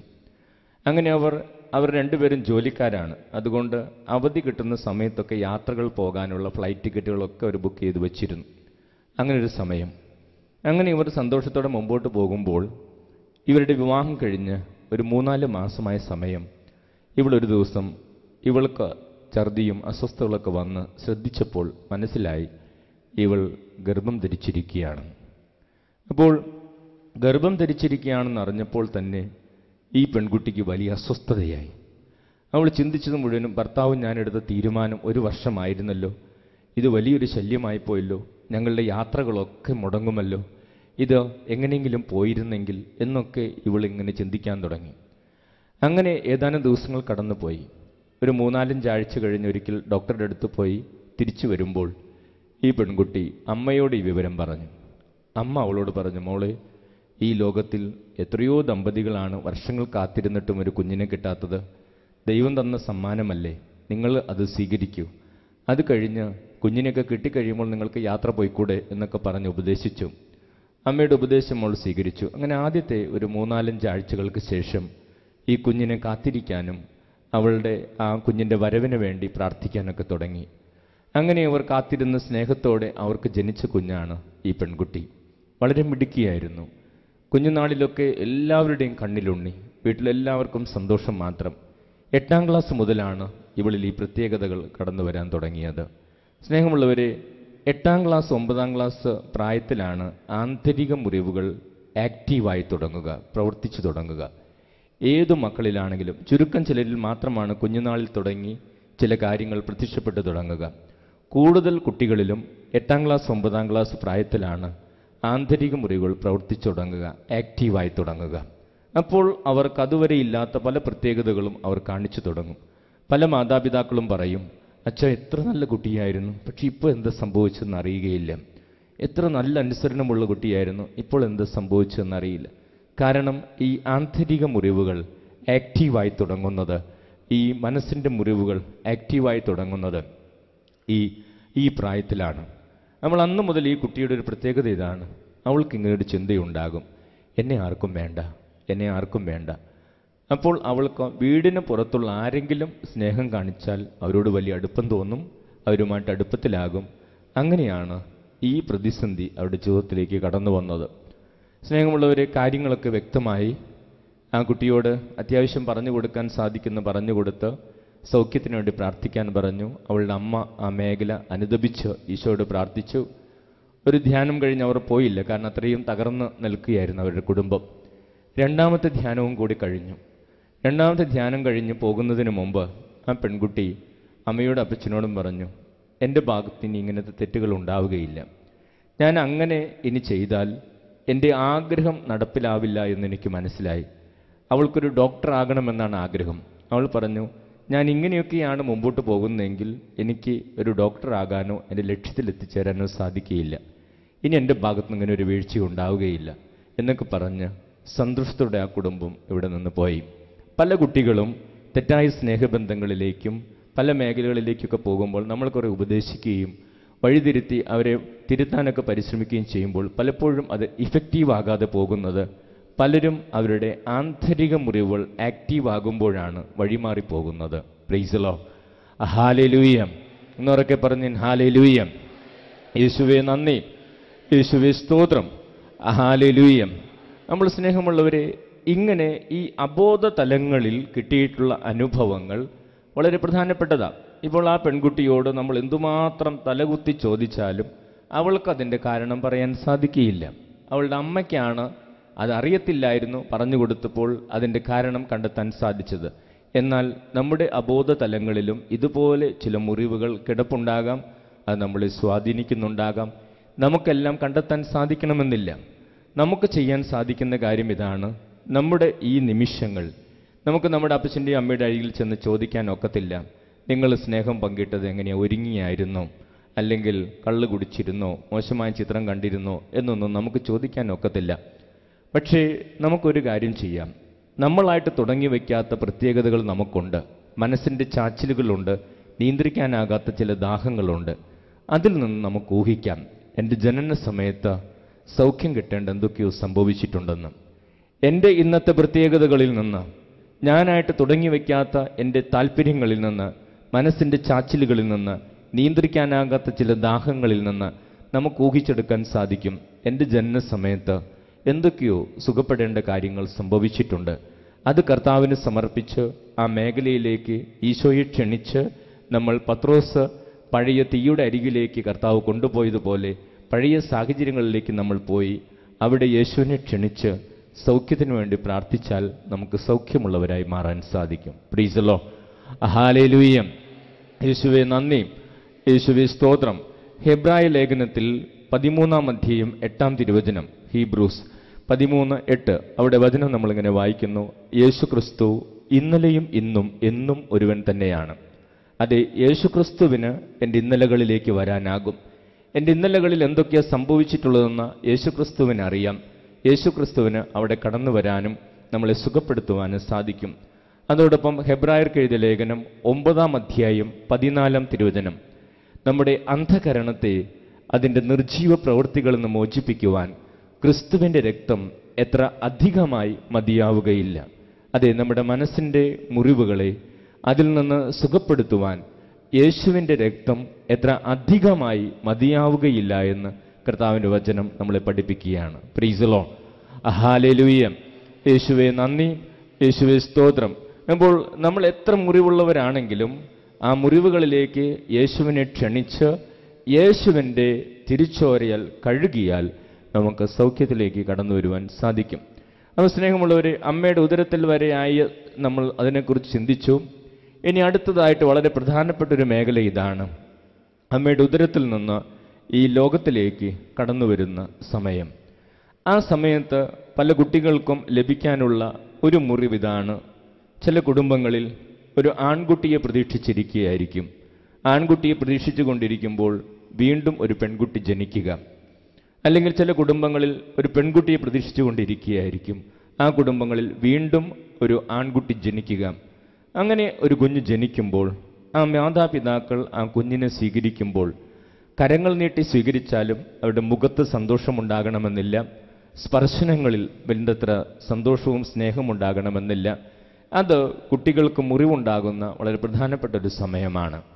അങ്ങനെ ഒരു സാഹചര്യത്തിലൂടെ നമ്മൾ കടന്നു പോയിട്ടുണ്ടെങ്കിൽ നമ്മുടെ മനസ്സിൽ റിജക്ഷൻ്റെ, തിരസ്കരണത്തിൻ്റെ മുറിവുകൾ ഉണ്ടാകുവാൻ ഇടയുണ്ട്. കാരണം നമ്മൾ ഈ ലോകത്തിലേക്ക് കടന്നു വരുന്ന ഏറെ പ്രതീക്ഷയോടുകൂടെയാണ്. ഈ ലോകത്തുള്ളവരെല്ലാവരും നമ്മളെ സ്നേഹിക്കും, സ്വീകരിക്കും, സന്തോഷിപ്പിക്കും എന്നുള്ള ചിന്തകളോടുകൂടിയാണ് ഈ ലോകത്തിലേക്ക് കടന്നു വരുന്നത്. പക്ഷേ തുടക്കത്തിൽ തന്നെ നമുക്ക് തിരസ്കരണത്തിൻ്റെയും സന്തോഷമില്ലാത്തതിൻ്റെയും അനുഭവങ്ങൾ ഉണ്ടായാൽ അത് നമ്മുടെ കുട്ടിക്കാലത്തെ ജീവിതത്തെ ഒത്തിരിയേറെ അത് സ്വാധീനിക്കും. ഒത്തിരിയേറെ നെഗറ്റീവായിട്ടുള്ള ചിന്തകളിലേക്ക് നമ്മളെ അത് കൊണ്ടുപോവുകയും ചെയ്യും. Price the Lord. ഹല്ലേലൂയ. യേശുവേ നന്ദി, യേശുവേ സ്തോത്രം. നമ്മളൊരു കുഞ്ഞ് ഈ ലോകത്തിലേക്ക് കടന്നു വരുമ്പോൾ ആ കുഞ്ഞിനെ സംബന്ധിച്ചിടത്തോളം ആ കുഞ്ഞിന് ഏറ്റവും സന്തോഷം ലഭിക്കുന്നതും ആ കുഞ്ഞിനെ ഏറ്റവും കൂടുതൽ വൈകാരികമായി വേണ്ട വിധത്തിൽ ഉണർത്തിയെടുക്കാൻ സാധിക്കുന്നതും ആ കുഞ്ഞിൻ്റെ അമ്മയ്ക്കാണ്. ഒരു കുഞ്ഞിൻ്റെ അമ്മയുടെ സ്പർശനങ്ങളാണ് ഒരു കുഞ്ഞിന് ഏറ്റവും കൂടുതൽ സന്തോഷം നൽകുക. എന്തുകൊണ്ടാണ് അമ്മയുടെ സ്പർശനങ്ങൾക്കും അമ്മയുടെ തലോടലുകൾക്കും അമ്മയുടെ ചുംബനങ്ങൾക്കും ഒരു കുഞ്ഞിനെ കൂടുതൽ സന്തോഷിപ്പിക്കാൻ കഴിയുന്നത്? അതിൻ്റെ കാരണം മറ്റൊന്നുമല്ല, ഈ അമ്മയുടെ ഉദരത്തിലാണ് ഈ കുഞ്ഞ് 10 മാസത്തോളം കിടന്നത്. അപ്പോൾ ഈ 10 മാസം ഈ അമ്മയുടെ ഉദരത്തിൽ കിടക്കുമ്പോൾ ഈ കുഞ്ഞ് കേൾക്കുന്ന ഒരു ഹൃദയമിടിപ്പുണ്ട്. ഈ ലോകത്തിൽ ഒരു കുഞ്ഞിന് ഏറ്റവും കൂടുതൽ സന്തോഷം തരുന്ന ഹൃദയമിടിപ്പ് സ്വന്തം അമ്മയുടെ ഹൃദയമിടിപ്പാണ്. അത് കേട്ടുകൊണ്ടാണ്, ആ താളത്തിലാണ് ഈ കുഞ്ഞ് അമ്മയുടെ ഉദരത്തിൽ വളരുന്നത്. അപ്പോൾ അതിനുശേഷം ഈ കുഞ്ഞ് പുറത്തേക്ക് വരുമ്പോഴും ഈ കുഞ്ഞിന് ഏറ്റവും ആശ്വാസം കിട്ടുക ഈ ഹൃദയത്തോട് ചേർന്നിരിക്കുമ്പോൾ. നമ്മളെ വീടുകളിലൊക്കെ ശ്രദ്ധിച്ചാൽ കൊച്ചുകുട്ടികൾ മറ്റാരുകളുടെ കയ്യിലൊക്കെ ഇരുന്ന് കുറേ കരഞ്ഞ് വാശി പിടിക്കുമ്പോൾ ആ കുഞ്ഞിൻ്റെ സ്വന്തം അമ്മ എടുത്ത് മാറിൽ ചേർത്ത് വെച്ച് 2-3 വട്ടം ഒന്ന് തലോടിയാൽ ആ കുഞ്ഞിൻ്റെ കരച്ചിൽ മാറും. കാരണം ആ ഹൃദയമിടിപ്പ് കുഞ്ഞ് കേൾക്കാൻ തുടങ്ങുമ്പോൾ കുഞ്ഞിന് വലിയ ആശ്വാസം കിട്ടും. കാരണം ജീവിതത്തിൽ തുടക്കം മുതൽ ആ കുഞ്ഞ് കേട്ടിട്ടുള്ള ഹൃദയമിടിപ്പ് അതാണ്, ഈ അമ്മയുടെ ഹൃദയമിടിപ്പ. വളർന്നുപോയ മക്കൾ പോലും, നമ്മൾ ഒത്തിരി വളർന്നതിന് ശേഷം പോലും ജീവിതത്തിൽ ചില സങ്കടങ്ങളിലൂടെയും ദുഃഖങ്ങളിലൂടെയൊക്കെ കടന്നു പോകുമ്പോൾ അമ്മയുടെ അരികിൽ ചെന്ന് അമ്മയുടെ മാറിടത്തിൽ ശിരസ് ചാച്ചു വെച്ചാൽ വലിയ ആശ്വാസം കിട്ടും. കാരണം ആ ഹൃദയമിടിപ്പുകളുമായിട്ട് നമുക്കൊരു വലിയ ബന്ധമുണ്ട്. Price the Lord. ഹല്ലേലൂയ. യേശുവേ നന്ദി, യേശുവേ സ്തോത്രം. ഹല്ലേലൂയ. അപ്പോൾ ഈ അമ്മയുടെ സ്പർശനങ്ങൾക്കാണ് ഒരു കുഞ്ഞിനെ ഏറ്റവും കൂടുതൽ സന്തോഷിപ്പിക്കാനും ഏറ്റവും കൂടുതൽ വൈകാരികമായിട്ട് ഉണർത്തുവാനും സാധിക്കുക. പലപ്പോഴും പല കുടുംബങ്ങളിലും വീടുകളിലും സംഭവിക്കുന്നത്, പലരും സ്പർശിക്കുകയും കുളിപ്പിക്കുകയും ഒക്കെ ചെയ്യുമ്പോൾ എല്ലാവരുടെയും സ്പർശനങ്ങളും അത് വിശുദ്ധങ്ങളാകണമെന്നില്ല. ഞാൻ ഈ യൗവന പ്രായത്തിലൊക്കെ ഒത്തിരിയേറെ ജഡികാസക്തിയിൽ പെട്ടുപോയ പല യുവതി യുവാക്കളുമായിട്ടൊക്കെ സംസാരിച്ചപ്പോൾ കുറേ യുവതി യുവാക്കളുടെ ജീവിതത്തിൽ സംഭവിച്ചിട്ടുള്ള കാര്യം, കുഞ്ഞുനാളിൽ അവർ കൈകാര്യം ചെയ്തിട്ടുള്ളത് അമ്മയോ അപ്പനോ അല്ല, വീട്ടിലെ ജോലിക്കാരോ മറ്റുള്ളവരൊക്കെയാണ് കുളിപ്പിച്ചിട്ടുള്ളതും കൈകാര്യം ചെയ്തിട്ടുള്ളതും. സ്നേഹമുള്ളവരെ, മറ്റുള്ളവർ കൈകാര്യം ചെയ്യുമ്പോൾ ഒരമ്മയോളം വിശുദ്ധമായിരിക്കണമെന്നില്ല എല്ലായ്പ്പോഴും. എല്ലാ സ്പർശനങ്ങളും വിശുദ്ധങ്ങളാകണമെന്നില്ല, എല്ലാ തലോടലുകളും വിശുദ്ധങ്ങളാകണമെന്നില്ല, എല്ലാ ചുംബനങ്ങളും വിശുദ്ധങ്ങളാകണമെന്നില്ല. ആ കുഞ്ഞുനാളിൽ തന്നെ ആസക്തികളുടെ വിത്തുകൾ ഈ കുഞ്ഞുങ്ങളിലേക്ക് കടന്നു വരുവാൻ സാധ്യതയുണ്ട്. അതുകൊണ്ടാണ് മനഃശാസ്ത്രവും നമ്മുടെ ആത്മീയ പിതാക്കന്മാരൊക്കെ പറയുന്നത് കുഞ്ഞുങ്ങൾ അമ്മമാരുടെ കൂടെ വളരണം. കാരണം ഒരു കുഞ്ഞിൻ്റെ വികാര വിചാരങ്ങളെ വേണ്ടതുപോലെ ഉണർത്തിയെടുക്കാൻ ഒരു അമ്മയോളം ഈ ലോകത്തിൽ വേറെ ആർക്കും സാധിക്കുകയില്ല. കാരണം ആ അമ്മയുടെ ശരീരത്തിൻ്റെ ഭാഗമായിരുന്നു ആ കുഞ്ഞ്. ആ അമ്മയുടെ ശരീരത്തോളം, അമ്മയുടെ കൈയോളം, അമ്മയുടെ ശരീരത്തോളം ആ കുഞ്ഞിനെ സന്തോഷിപ്പിക്കുന്ന വേറെ ഒന്നും കുട്ടിക്കാലത്തുണ്ടാവുകയില്ല. പ്രൈസ് ദി ലോർഡ്, ഹല്ലേലൂയ. അപ്പോൾ സ്വന്തം അമ്മമാരുടെ കൂടെ കുഞ്ഞുനാളിൽ വളരാൻ സാധിക്കാത്ത കുഞ്ഞുങ്ങൾ അവർ വളരുമ്പോൾ അവർക്ക് അവരുടെ വ്യക്തിത്വത്തിൽ കുറേ കുറവുകളുണ്ടാകും.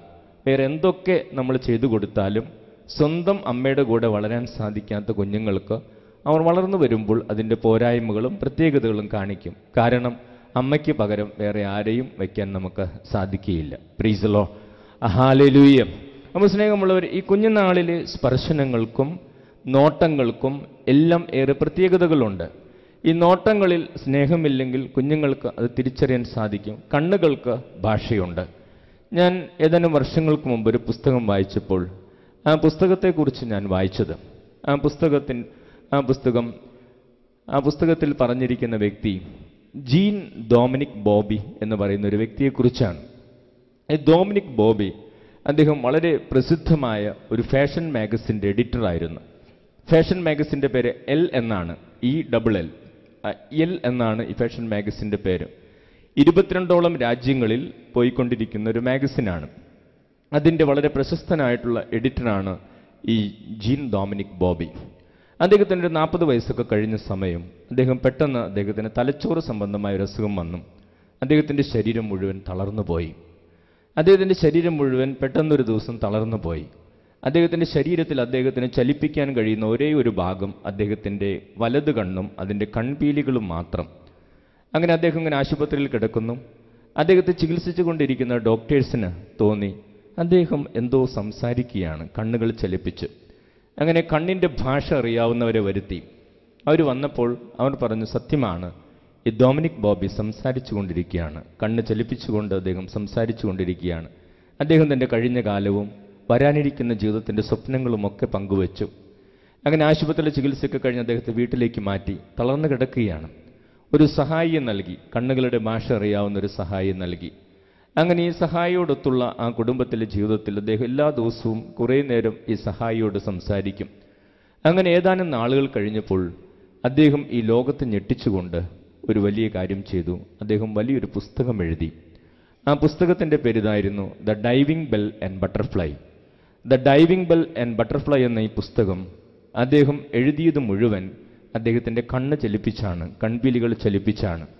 ഈ പുസ്തകം ലോകപ്രശസ്തമായി. ഈ പുസ്തകത്തെക്കുറിച്ച് അറിഞ്ഞവരും വായിച്ചവരും അതിൽ വളരെയധികം ആകൃഷ്ടരായി. തുടർന്ന് അതൊരു ഫിലിമായി, സിനിമയായി.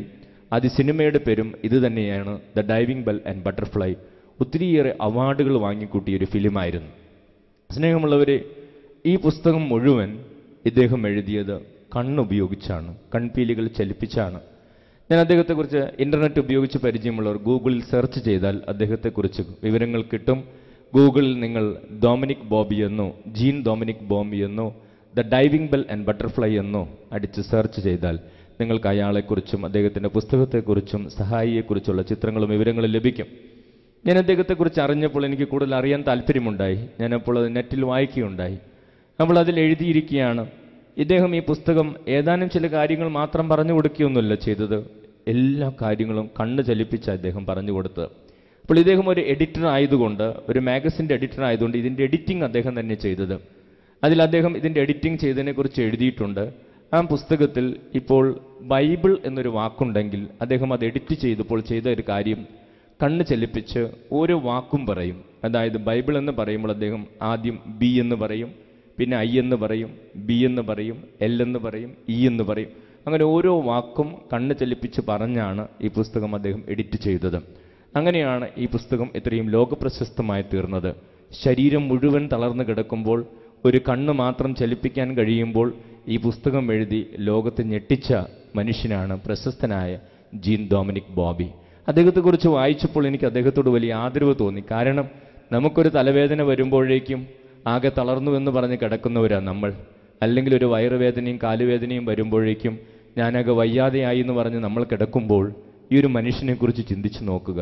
ശരീരം മുഴുവൻ തളർന്നു കിടക്കുമ്പോഴും കണ്ണ് മാത്രം ചലിപ്പിക്കാൻ കഴിയുന്ന അവസ്ഥയിലും ആത്മവിശ്വാസം കൈവിടാതെ വലിയൊരു പുസ്തകം എഴുതി ലോകത്തെ ഞെട്ടിച്ച മനുഷ്യനാണ് ജീൻ ഡൊമിനിക് ബോബി.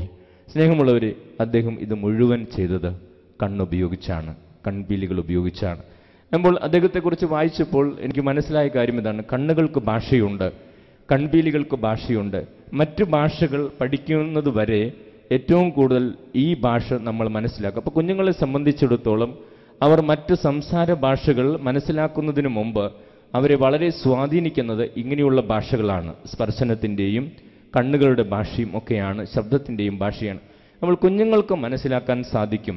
അവരെ ലാളിക്കുമ്പോഴും അവർ സ്പർശിക്കുമ്പോഴും അവരെ നോക്കുമ്പോഴും അതിൽ സ്നേഹമുണ്ടോ എന്ന് അവർക്ക് തിരിച്ചറിയാൻ സാധിക്കും. Price the Lord, hallelujah.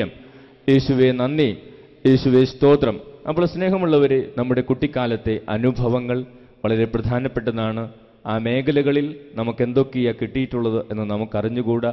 ആ മേഖലകളൊക്കെ ഈശോയ്ക്ക് സമർപ്പിച്ച് നമ്മൾ സൗഖ്യമുള്ളവരായി മാറേണ്ടതുണ്ട്.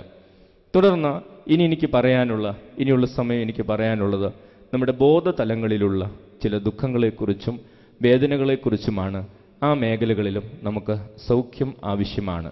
ബോധതലങ്ങളിലുള്ള ഓർമ്മയ്ക്കും സൗഖ്യം ആവശ്യമാണ്. വിലാപങ്ങളുടെ പുസ്തകം 3-ാം അധ്യായം 19-20 തിരുവചനങ്ങൾ. വിലാപങ്ങളുടെ പുസ്തകം 3-ാം അധ്യായം 19-20 തിരുവചനങ്ങൾ. അവിടെ ഇങ്ങനെ നമ്മൾ വായിക്കും: എൻ്റെ കഷ്ടതകളുടെയും അലച്ചിലുകളുടെയും ഓർമ്മ കൈപ്പേറിയ വിഷമാണ്. അതിനെക്കുറിച്ച് നിരന്തരം ചിന്തിച്ച് എൻ്റെ മനസ്സ് തകർന്നു പോകുന്നു. കർത്താവിൻ്റെ തിരുവചനം പറയാം, കഷ്ടതകളെക്കുറിച്ചുള്ള ഓർമ്മകൾ, അലച്ചിലുകളെക്കുറിച്ചുള്ള ഓർമ്മകൾ, അതേക്കുറിച്ച് നിരന്തരം ചിന്തിച്ചാൽ നമ്മുടെ മനസ്സ് തകർന്നു പോകും. പ്രഭാഷകന്റെ പുസ്തകം 30-ാം അധ്യായം 23-ാം തിരുവചനം. പ്രഭാഷകന്റെ പുസ്തകം 30-ാം അധ്യായം 23-ാം തിരുവചനത്തിൽ നമ്മളിങ്ങനെ വായിക്കും: ദുഃഖമകറ്റി ആത്മാവിനെ സന്തോഷിപ്പിക്കുകയും ഹൃദയത്തെ ആശ്വസിപ്പിക്കുകയും ചെയ്യുക. ദുഃഖം അനേകരെ നശിപ്പിച്ചിട്ടുണ്ട്, അത് നിഷ്പ്രയോജനവുമാണ്. പ്രഭാഷകന്റെ പുസ്തകം 30-ാം അധ്യായം 23-ാം തിരുവചനം. ദുഃഖമകറ്റി ആത്മാവിനെ സന്തോഷിപ്പിക്കുകയും ഹൃദയത്തെ ആശ്വസിപ്പിക്കുകയും ചെയ്യുക. ദുഃഖം അനേകരെ നശിപ്പിച്ചിട്ടുണ്ട്, അത് നിഷ്പ്രയോജനവുമാണ്. ദൈവത്തിൻ്റെ വചനം പറയുകയാണ്, ദുഃഖം അകറ്റണം, ആത്മാവിനെ സന്തോഷിപ്പിക്കണം, ഹൃദയത്തെ ആശ്വസിപ്പിക്കണം. ഇല്ല എങ്കിൽ ദുഃഖം അനേകരെ നശിപ്പിച്ചിട്ടുണ്ട്, അത് നിഷ്പ്രയോജനവുമാണ്, നിന്നെയും അത് നശിപ്പിക്കുമെന്ന് കർത്താവിൻ്റെ വചനം പറയുന്നു. ഞാൻ 1-2 വർഷങ്ങൾക്ക് മുമ്പ് വായിച്ചൊരു പുസ്തകമാണ് ഓർമ്മത്തെറ്റ് എന്ന പുസ്തകം. ആ പുസ്തകം എഴുതിയിരിക്കുന്നത് ജെർലി എന്ന് പറയുന്നൊരു എഴുത്തുകാരനാണ്. ഈ ജെർലിയുടെ ഓർമ്മത്തെറ്റ്, അദ്ദേഹത്തിന് ഓർമ്മത്തെറ്റില്ല, അദ്ദേഹത്തിൻ്റെ പുസ്തകം ഓർമ്മത്തെറ്റ്. അതിൽ അദ്ദേഹം എഴുതിയിരിക്കുന്ന ഒരു ആശയം വളരെ മനോഹരമാണ്. അതിൽ അദ്ദേഹം എഴുതിയിരിക്കുന്ന ഒരു ആശയം ഇതാണ്: ജീവിതത്തിൽ ഓർത്തിരിക്കേണ്ട കാര്യങ്ങൾ മറന്നു പോകുമ്പോൾ അത് വലിയ അബദ്ധമായി പോയി എന്ന് നമ്മൾ കരുതാറുണ്ട്. ഇതുപോലെ തന്നെ മറന്നു കളയേണ്ട കാര്യങ്ങൾ ഓർത്തിരിക്കുന്നത് അതിനേക്കാൾ വലിയ അബദ്ധമാണ്. Price the Lord, hallelujah. വളരെ മനോഹരമായിട്ട് അദ്ദേഹം എഴുതിയിരിക്കുക, ജീവിതത്തിൽ ഓർത്തിരിക്കേണ്ട കാര്യങ്ങൾ മറന്നു പോകുമ്പോൾ അത് വലിയ അബദ്ധമായി പോയി എന്ന് നമ്മൾ കരുതാറുണ്ട്. ഇതുപോലെ തന്നെ മറന്നു കളയേണ്ട കാര്യങ്ങൾ നമ്മൾ ഓർത്തിരിക്കുന്നത് അതിനേക്കാൾ വലിയ അബദ്ധമാണ്. അതേ സ്നേഹമുള്ളവരെ, മറന്നു കളയേണ്ട കാര്യങ്ങൾ ഓർത്തിരിക്കുന്ന വലിയ അബദ്ധം നമ്മളിൽ കൂടുതൽ പേരും ദിവസവും ചെയ്യുന്നുണ്ട്. സ്നേഹമുള്ളവർ, ചില കാര്യങ്ങൾ മറന്നു കളയുവാൻ നമുക്ക് സാധിക്കണം. ചില ദുഃഖങ്ങൾ മറന്നു കളയുവാൻ നമുക്ക് സാധിക്കണം. എങ്കിലേ ആരോഗ്യമുള്ളൊരു മനസ്സ് നമുക്ക് ലഭിക്കുകയുള്ളൂ. പ്രൈസ് ദി ലോർഡ്, ഹല്ലേലൂയ. യേശുവേ നന്ദി, യേശുവേ സ്തോത്രം. സ്നേഹമുള്ളവർ, അങ്ങനെ നമ്മളെ ദുഃഖിപ്പിക്കുന്ന ഓർമ്മകളിൽ ചില മേഖലകളാണ് ഞാൻ പറയാൻ ആഗ്രഹിക്കുന്നത്.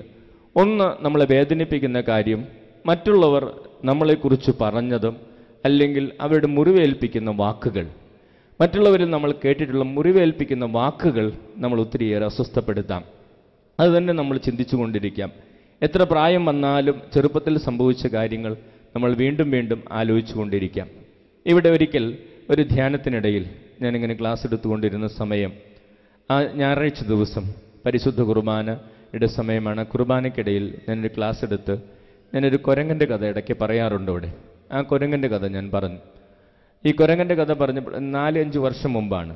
അന്ന് ഇവിടെ മുൻഭാഗത്ത് കുറച്ച് ബക്കറ്റുകളൊക്കെ വയ്ക്കും, മധ്യസ്ഥ പ്രാർത്ഥന ഇടാൻ ബക്കറ്റുകൾ വയ്ക്കാറുണ്ട്. ഇടയ്ക്ക് ആരെങ്കിലുമൊക്കെ വന്നതിൽ പ്രാർത്ഥനകൾ എഴുതിയും ഇടാറുണ്ട്. ഞാൻ ഈ കുരങ്ങൻ്റെ കഥ പറഞ്ഞു കഴിഞ്ഞപ്പോൾ ഒരു പെൺകുട്ടി പുറകിൽ നിന്നിങ്ങനെ മുമ്പോട്ട് വന്ന് ആ ബക്കറ്റൊക്കെ പിടിച്ചു നിന്നപ്പോൾ അതിൽ മധ്യസ്ഥ പ്രാർത്ഥന ഇടാനാണെന്നാണ് ഞാൻ കരുതിയത്. പക്ഷേ അവൾ ആ ബക്കറ്റൊക്കെ പിടിച്ചു നിന്ന് കുറച്ച് നേരം കഴിഞ്ഞപ്പോൾ ഇങ്ങോട്ടേക്ക് ആ ബക്കറ്റ് എറിഞ്ഞു. ഇവിടെ ഉണ്ടായിരുന്ന വിളക്കുകളൊക്കെ മറിഞ്ഞു, പൂക്കളൊക്കെ മറിഞ്ഞ്. എല്ലാവരും അതിശയിച്ചു, എന്താണ് ഈ പെൺകുട്ടി ഇങ്ങനെ ചെയ്യുന്നത്? അപ്പോഴേക്കും കുറച്ച് ചേച്ചിമാരൊക്കെ വന്ന് അവളെ പിടിച്ചുകൊണ്ട് പോയി. അതിനുശേഷം പിറ്റേ ദിവസം ഈ പെൺകുട്ടിയും അമ്മയും എന്നെ കാണാൻ വന്ന് സോറി പറയാൻ വന്നതാണ്. അപ്പോൾ എൻ്റെ അടുത്ത് വന്ന് സോറിയൊക്കെ പറഞ്ഞു. അവിടെ ഞാൻ ആ പെൺകുട്ടിയോട് ചോദിച്ചു, മോളെ, അച്ഛൻ നിന്നെ എന്ത് ചെയ്തിട്ടാണ് നീ ഇങ്ങനെ ബക്കറ്റ് കൊണ്ട് എറിഞ്ഞത്? അപ്പോൾ അവൾ എന്നോട് പറഞ്ഞു, ഫാദർ കുരങ്ങൻ്റെ കഥ പറഞ്ഞപ്പോൾ എൻ്റെ മനസ്സിലേക്ക് പെട്ടെന്ന് വന്നത്, ഞാൻ സ്കൂളിൽ പഠിച്ചുകൊണ്ടിരുന്നപ്പോൾ എൻ്റെ കൂട്ടുകാരികൾ എന്നെ കുരങ്ങി എന്നാണ് വിളിച്ചുകൊണ്ടിരുന്നത്. എന്നാണ് ഞാൻ വയലൻ്റായി പോയത്. പ്രൈസ് ദി ലോർഡ്, ഹല്ലേലൂയ. അപ്പോൾ സ്നേഹമുള്ളവരെ, അവൾ ഇത് പറഞ്ഞു പോയതിനു ശേഷം ഞാൻ ചിന്തിച്ചു, അവൾ സ്കൂളിൽ പഠിച്ചുകൊണ്ടിരുന്ന സമയത്ത് അവളുടെ കൂട്ടുകാരികൾ അവളെ കുരങ്ങി എന്ന് വിളിച്ചു. അത് സത്യം, അവൾ ഒത്തിരി മുറിവേറ്റിട്ടുണ്ട്.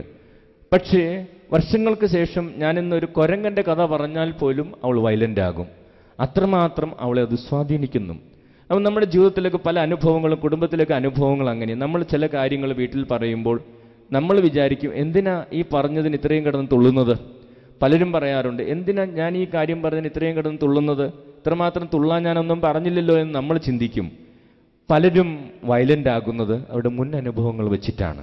Price the Lord, hallelujah. പ്രിയപ്പെട്ടവരെ, നമുക്ക് പിടികിട്ടുകയില്ല ഞാൻ എന്ത് പറഞ്ഞിട്ട് ഇത്രയും വയലൻ്റ് ആകുന്നു നമ്മൾ ചിന്തിക്കും. പക്ഷേ അവർ വയലൻ്റ് ആകുന്നത്, അവർ ബഹളമുണ്ടാക്കുന്ന അവരുടെ മുൻ അനുഭവങ്ങൾ വെച്ചിട്ടാണ്.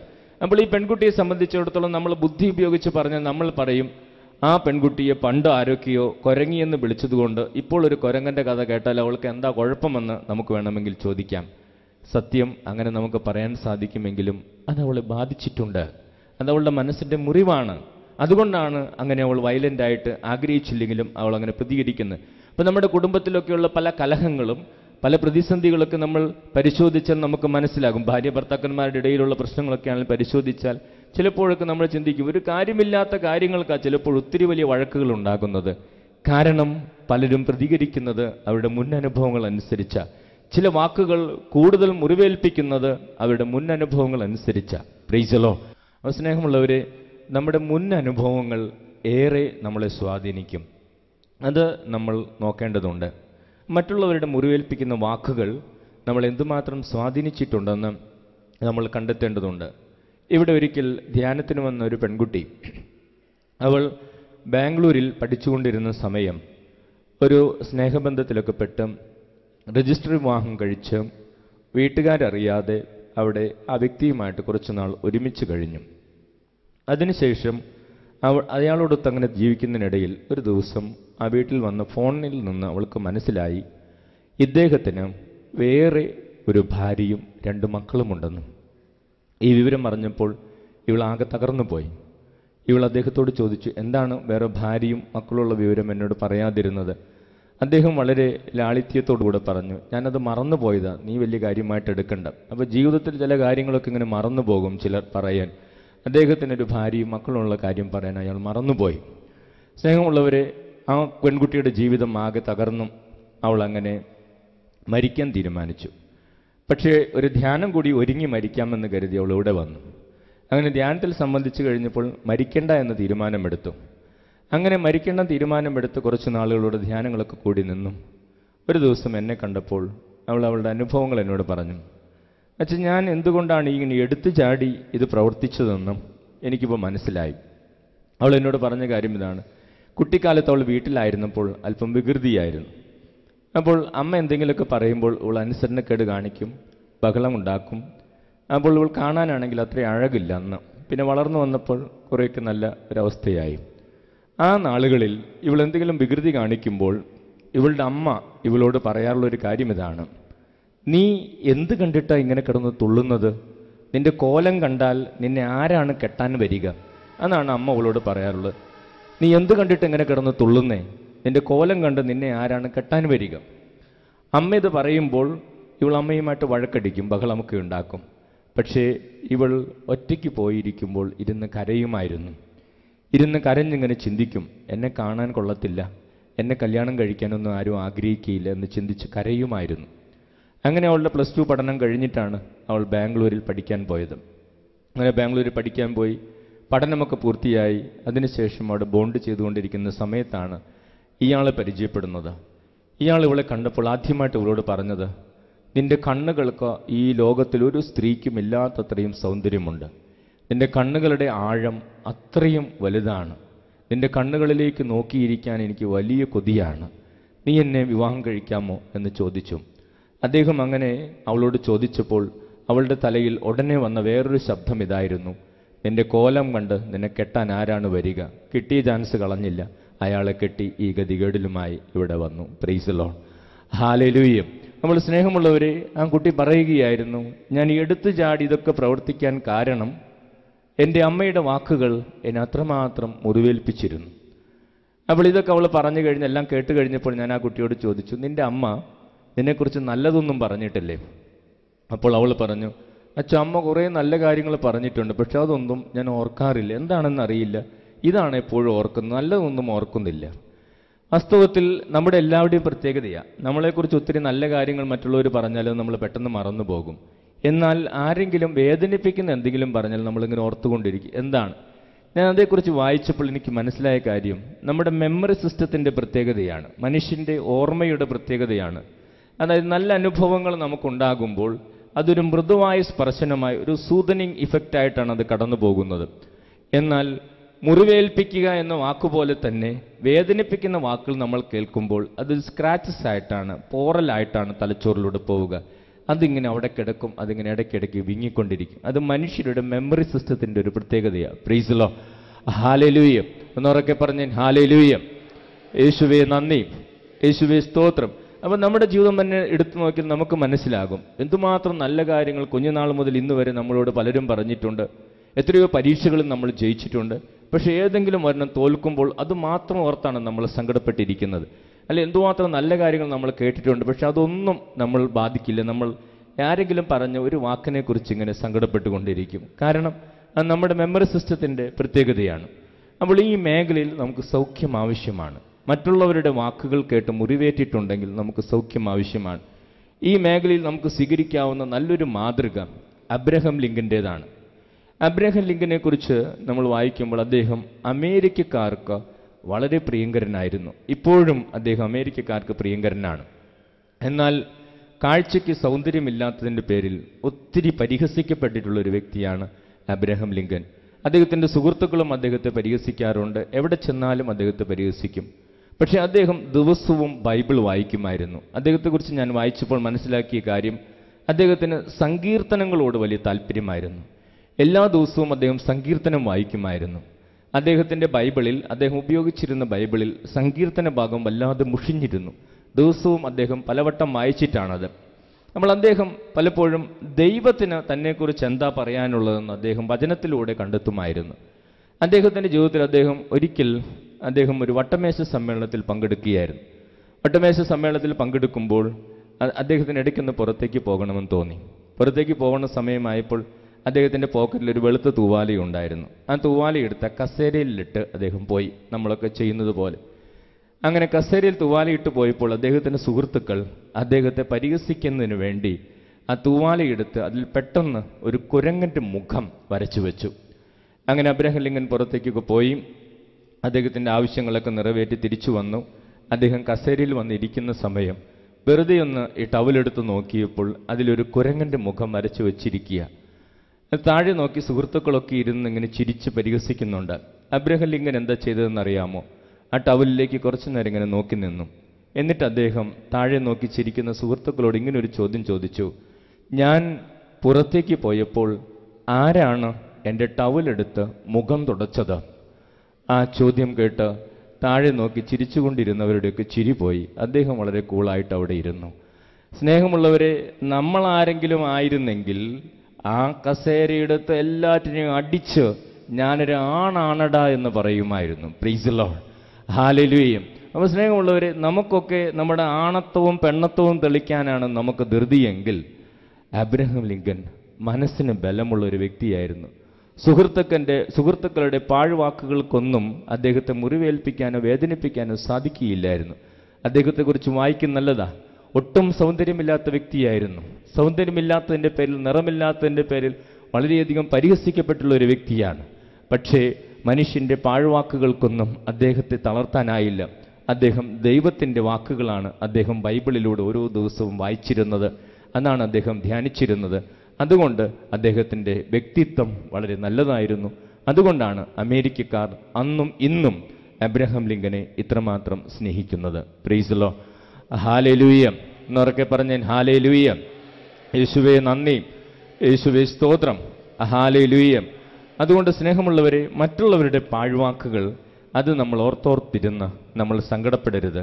നമ്മൾ ദൈവത്തിൻ്റെ വചനങ്ങൾ വായിക്കുക. ദൈവത്തിന് എന്നെക്കുറിച്ച് എന്താ പറയാനുള്ളത് അത് ധ്യാനിക്കുക. തീർച്ചയായും ദൈവം നമ്മളെ വളർത്തും, ദൈവം നമ്മളെ ഉയർത്തും. അടുത്തതായിട്ട് നമ്മുടെ മനസ്സിലുണ്ടാകാനിടയുള്ള സങ്കടം ഇതാണ്. നമ്മുടെ ജീവിതം കടന്നുപോയ ചില ദുരിതങ്ങൾ, ചില രോഗങ്ങൾ, ചില പരാജയങ്ങൾ, ചില തകർച്ചകൾ, അതുമൂലം നമ്മുടെ മനസ്സിലുണ്ടായിട്ടുള്ള സങ്കടങ്ങളും നമ്മളെ അലട്ടാം. സ്നേഹമുള്ളവരെ, ഈ മേഖലയിലുള്ള ദുഃഖങ്ങളും നമ്മൾ അതിജീവിക്കേണ്ടതുണ്ട്. ഞാൻ ഒരിക്കൽ ഒരു ഡോക്ടറുടെ ഡയറി കുറിപ്പുകൾ വായിക്കാൻ ഇടവന്നു. ഡയറി കുറിപ്പുകളെക്കുറിച്ച്. ആ ഡോക്ടറുടെ പേര് ഡോക്ടർ മൈക്കിൾ കോളിൻസ് എന്നാണ്. ഈ ഡോക്ടർ മൈക്കിൾ കോളിൻസ് ഒരു അസ്ഥിരോഗ വിദഗ്ധനാണ്. അദ്ദേഹത്തിൻ്റെ അരികിൽ ഒരു ദിവസം 19 വയസ്സുള്ള സാറ എന്നു പേരുള്ള ഒരു പെൺകുട്ടി ചികിത്സയ്ക്കായിട്ട് വന്നു. അവളുടെ അരക്കെട്ടിൻ്റെ ഭാഗത്ത് ശക്തമായ വേദനയാണ്. അതുകൊണ്ടാണ് ചികിത്സയ്ക്ക് വന്നത്. മൈക്കിൾ കോളിൻസ് പരിശോധിച്ചിട്ട് അവളോട് പറഞ്ഞു, മോളെ, നിനക്ക് അസ്ഥിയിൽ ക്യാൻസറാണ്. ഇതിനൊരേ ഒരു ചികിത്സയുള്ളത്, നിന്റെ ശരീരത്തിൻ്റെ അരയുടെ ഭാഗം, അരക്കെട്ടിൻ്റെ അവിടെ നിന്ന് താഴേക്ക് ഒരു കാൽ ഓപ്പറേഷൻ ചെയ്ത് മാറ്റണം. 19 വയസ്സുള്ള ഒരു പെൺകുട്ടിയോട് ഡോക്ടർ ഇങ്ങനെ പറഞ്ഞാൽ അവൾക്കുണ്ടാകുന്ന സങ്കടം എത്ര വലുതാണെന്ന് നമുക്ക് ഊഹിക്കാൻ സാധിക്കും. അവൾ കുറെ കരഞ്ഞു. എങ്കിലും പിന്നീട് അവളുടെ വീട്ടുകാരൊക്കെ വന്നു, അവളെ കാര്യങ്ങൾ പറഞ്ഞ് മനസ്സിലാക്കി. അതിനുശേഷം നിശ്ചയിച്ച തീയതിയിൽ അവളുടെ ഓപ്പറേഷൻ നടന്നു. ഓപ്പറേഷൻ നടന്ന ഏതാനും ദിവസം അവൾ വെന്റിലേറ്ററിലായിരുന്നു. അതിനുശേഷം സാധാരണ മുറിയിലേക്ക് അവളെ മാറ്റി. പക്ഷേ അവൾ വളരെ ഉത്സാഹവതിയും സന്തോഷവതിയുമായിരുന്നു. എല്ലാ ദിവസവും നന്നായിട്ട് മുടിച്ചീകി സന്തോഷത്തോടെ തമാശയൊക്കെ പറഞ്ഞ് അവൾ ബെഡിലിരിക്കുമ്പോൾ ഈ ഡോക്ടർ മൈക്കിൾ കോളിൻസിന് അതൊരു അതിശയമായിരുന്നു. ഒരു ദിവസം ഒരു നേഴ്സ് ഈ സാറയോട് ചോദിച്ചു, സാറ, നിനക്കെങ്ങനെയാണ് ഇത്രയും സന്തോഷത്തോടെ ആയിരിക്കാൻ കഴിയുന്നത്? അതിന് സാറ നൽകിയ മറുപടി ഇതാണ്: ഒരു കോടീശ്വരന് $1000 നഷ്ടപ്പെട്ടു പോയാലും അയാൾ അപ്പോഴും സമ്പന്നനല്ലേ? ഉള്ള സമ്പത്തിൽ അയാൾക്ക് സന്തോഷിച്ചുകൂടെ? Praise the Lord. ഹല്ലേലൂയ. അപ്പോൾ ഈ കുട്ടി, ഈ സാറ എന്ന പെൺകുട്ടി ഈ നേഴ്സിനോട് പറഞ്ഞ മറുപടി ഇതാണ്: ഒരു കോടീശ്വരന് $1000 നഷ്ടപ്പെട്ടു പോയാലും അയാൾ അപ്പോഴും സമ്പന്നനല്ലേ? ഉള്ള സമ്പത്തിൽ അയാൾക്ക് സന്തോഷിച്ചുകൂടെ? സ്നേഹമുള്ളവരെ, ഡോക്ടർ മൈക്കിൾ കോളിൻസ് തൻ്റെ ഡയറി കുറിപ്പിൽ എഴുതിയിരിക്കുകയാണ്, സാറയുടെ സ്ഥാനത്ത് ഞാനായിരുന്നെങ്കിൽ ജീവിതത്തെയും ദൈവത്തെയും ശപിച്ചുകൊണ്ട് മരണം കാത്ത് ഞാൻ കിടക്കുമായിരുന്നു. ആ പെൺകുട്ടിയുടെ ആത്മവിശ്വാസവും ജീവിതത്തെക്കുറിച്ചുള്ള നല്ല ചിന്തകളും എന്നെ ഒത്തിരി മാറ്റിമറിച്ചുവെന്ന് അദ്ദേഹം തൻ്റെ ഡയറി കുറിപ്പിൽ എഴുതിയിരിക്കുക. അതേ സ്നേഹമുള്ളവരെ, ജീവിതത്തിൽ കുറെ നഷ്ടങ്ങളൊക്കെ സംഭവിച്ചാലും, ചില രോഗങ്ങൾ വന്നാലും, ചില പ്രതിസന്ധികളിലൂടെ കടന്നുപോയാലും, ചില പരാജയങ്ങൾ നേരിട്ടാലും നമുക്ക് സന്തോഷിക്കാൻ എന്തുമാത്രം കാര്യങ്ങളാണ് കർത്താവ് തന്നിട്ടുള്ളത്. നമുക്ക് നമ്മുടെ ശരീരം തന്നെ എന്തുമാത്രം അനുഗ്രഹങ്ങളായി ശരീരത്തിലുള്ളത്. നമ്മുടെ ശരീരത്തിൻ്റെ ഓരോ അവയവവും എത്ര വിലപ്പെട്ടതാണ് നമുക്ക്. സ്നേഹമുള്ളവരെ, അതൊക്കെ മാറ്റിവെക്കുവാൻ ഒക്കെ നമ്മൾ ആശുപത്രികളിൽ പോകുമ്പോഴാണ് നമുക്കതിൻ്റെ വില അറിയുന്നത്. നമ്മൾ ഒട്ടും വിലമതിക്കാത്ത നമ്മുടെ ഓരോ ശരീരഭാഗത്തിനും എന്ത് വിലയാണ് അത് മാറ്റിവെക്കേണ്ടി വരുമ്പോൾ. ഞാൻ കുറച്ച് നാളുകൾക്ക് മുമ്പ്, ഏകദേശം 1 മാസം മുമ്പ്, അമൃത ആശുപത്രിയിൽ ഒരു സഹോദരിക്ക് വേണ്ടി പ്രാർത്ഥിക്കാൻ പോയി. ആ സഹോദരിക്ക് വേണ്ടി നിങ്ങളും പ്രാർത്ഥിക്കണം. ഈ ദിവസങ്ങളിൽ ആ സഹോദരിയുടെ ഓപ്പറേഷൻ നടക്കുകയാണ്. അപ്പോൾ ആ സഹോദരിയുടെ ജീവിതത്തിൽ ഒരു ഗർഭാശയ സംബന്ധമായ ഒരു ഓപ്പറേഷൻ നടന്നപ്പോൾ കുടലിനെന്തോ സംഭവിച്ചു, ചെറുകുടലിന്. അങ്ങനെ പലവട്ടം കുടലിലിങ്ങനെ ഓപ്പറേഷൻ ചെയ്തിട്ടുണ്ടായിരുന്നു. പക്ഷേ കുറച്ച് പിന്നീട് കഴിഞ്ഞപ്പോൾ ആ കുടലിങ്ങനെ തീരാറായിട്ടുണ്ടായിരുന്നു. ആദ്യം ചികിത്സ നടത്തിയ ആശുപത്രിക്കാർ അതൊന്നും പറഞ്ഞിട്ടില്ലായിരുന്നു. പിന്നീട് എറണാകുളത്തൊരു ആശുപത്രിയിൽ ചെന്നു. പിന്നീട് മനസ്സിലായി കുടൽ വളരെ കുറച്ചേ ഉള്ളൂ, അധികം ചികിത്സകൾ ചെയ്തിട്ട് ഫലമില്ല എന്ന്. അങ്ങനെ അവിടെ കുറേ പണമൊക്കെ ചെലവഴിച്ചു. ഒരു 3-4 ലക്ഷം രൂപ ചെലവഴിച്ചെങ്കിലും അവർക്കിനി ഒന്നും ചെയ്യാനില്ല, നിങ്ങൾ എങ്ങോട്ടേക്കെങ്കിലും കൊണ്ടുപോയിക്കൊള്ളാൻ പറഞ്ഞു. അങ്ങനെ ഈ സഹോദരിയെ അമൃത ആശുപത്രിയിലേക്ക് കൊണ്ടുപോയി. അപ്പോൾ കേരളത്തിൽ ഇതുവരെ കുടൽ മാറ്റിവെക്കുന്ന ശസ്ത്രക്രിയ നടന്നിട്ടില്ല.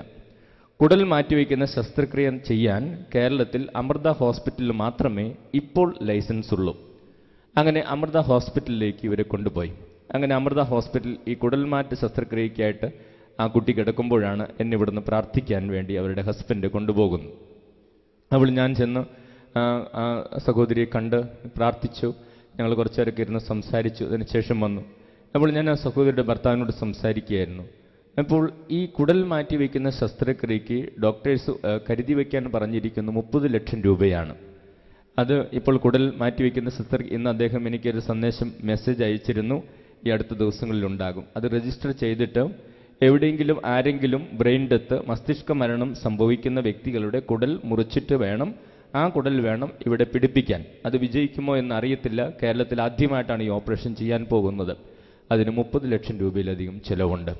സ്നേഹമുള്ളവർ, ഇപ്പം നമ്മുടെ ശരീരത്തിൻ്റെ നിങ്ങളും പ്രാർത്ഥിക്കണം ആ കുട്ടിക്ക് വേണ്ടി. സീന എന്നാണ് അവളുടെ പേര്. അവൾക്ക് 36 വയസ്സേ ഉള്ളൂ. നിങ്ങൾ സീനയ്ക്ക് വേണ്ടി പ്രത്യേകം പ്രാർത്ഥിക്കണം. അവളുടെ ഭർത്താവ് പ്രത്യേകം നിങ്ങളോടൊക്കെ പ്രാർത്ഥന സഹായം ചോദിച്ചിട്ടുണ്ട്.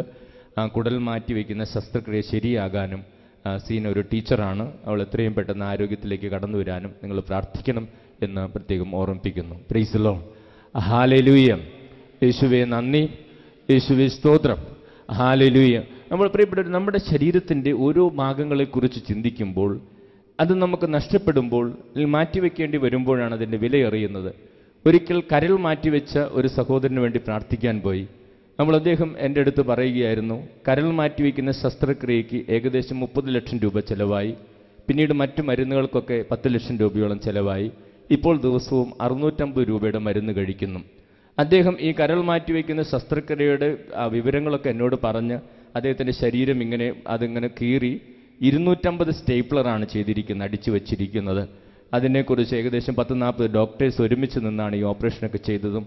അതിന് ചിലവായ പണത്തെക്കുറിച്ചൊക്കെ എന്നോട് പറഞ്ഞപ്പോഴാണ് വാസ്തവത്തിൽ ചെറുപ്പക്കാരൊക്കെ കരളേ എന്ന് പാടി നടക്കുന്നതിൻ്റെ ആഴം എന്താണെന്ന് എനിക്ക് മനസ്സിലായത്. Price the Lord. ഹല്ലേലൂയ. പ്രിയപ്പെട്ടവരെ, അത്രയും വിലയുണ്ട് ഇതിന്.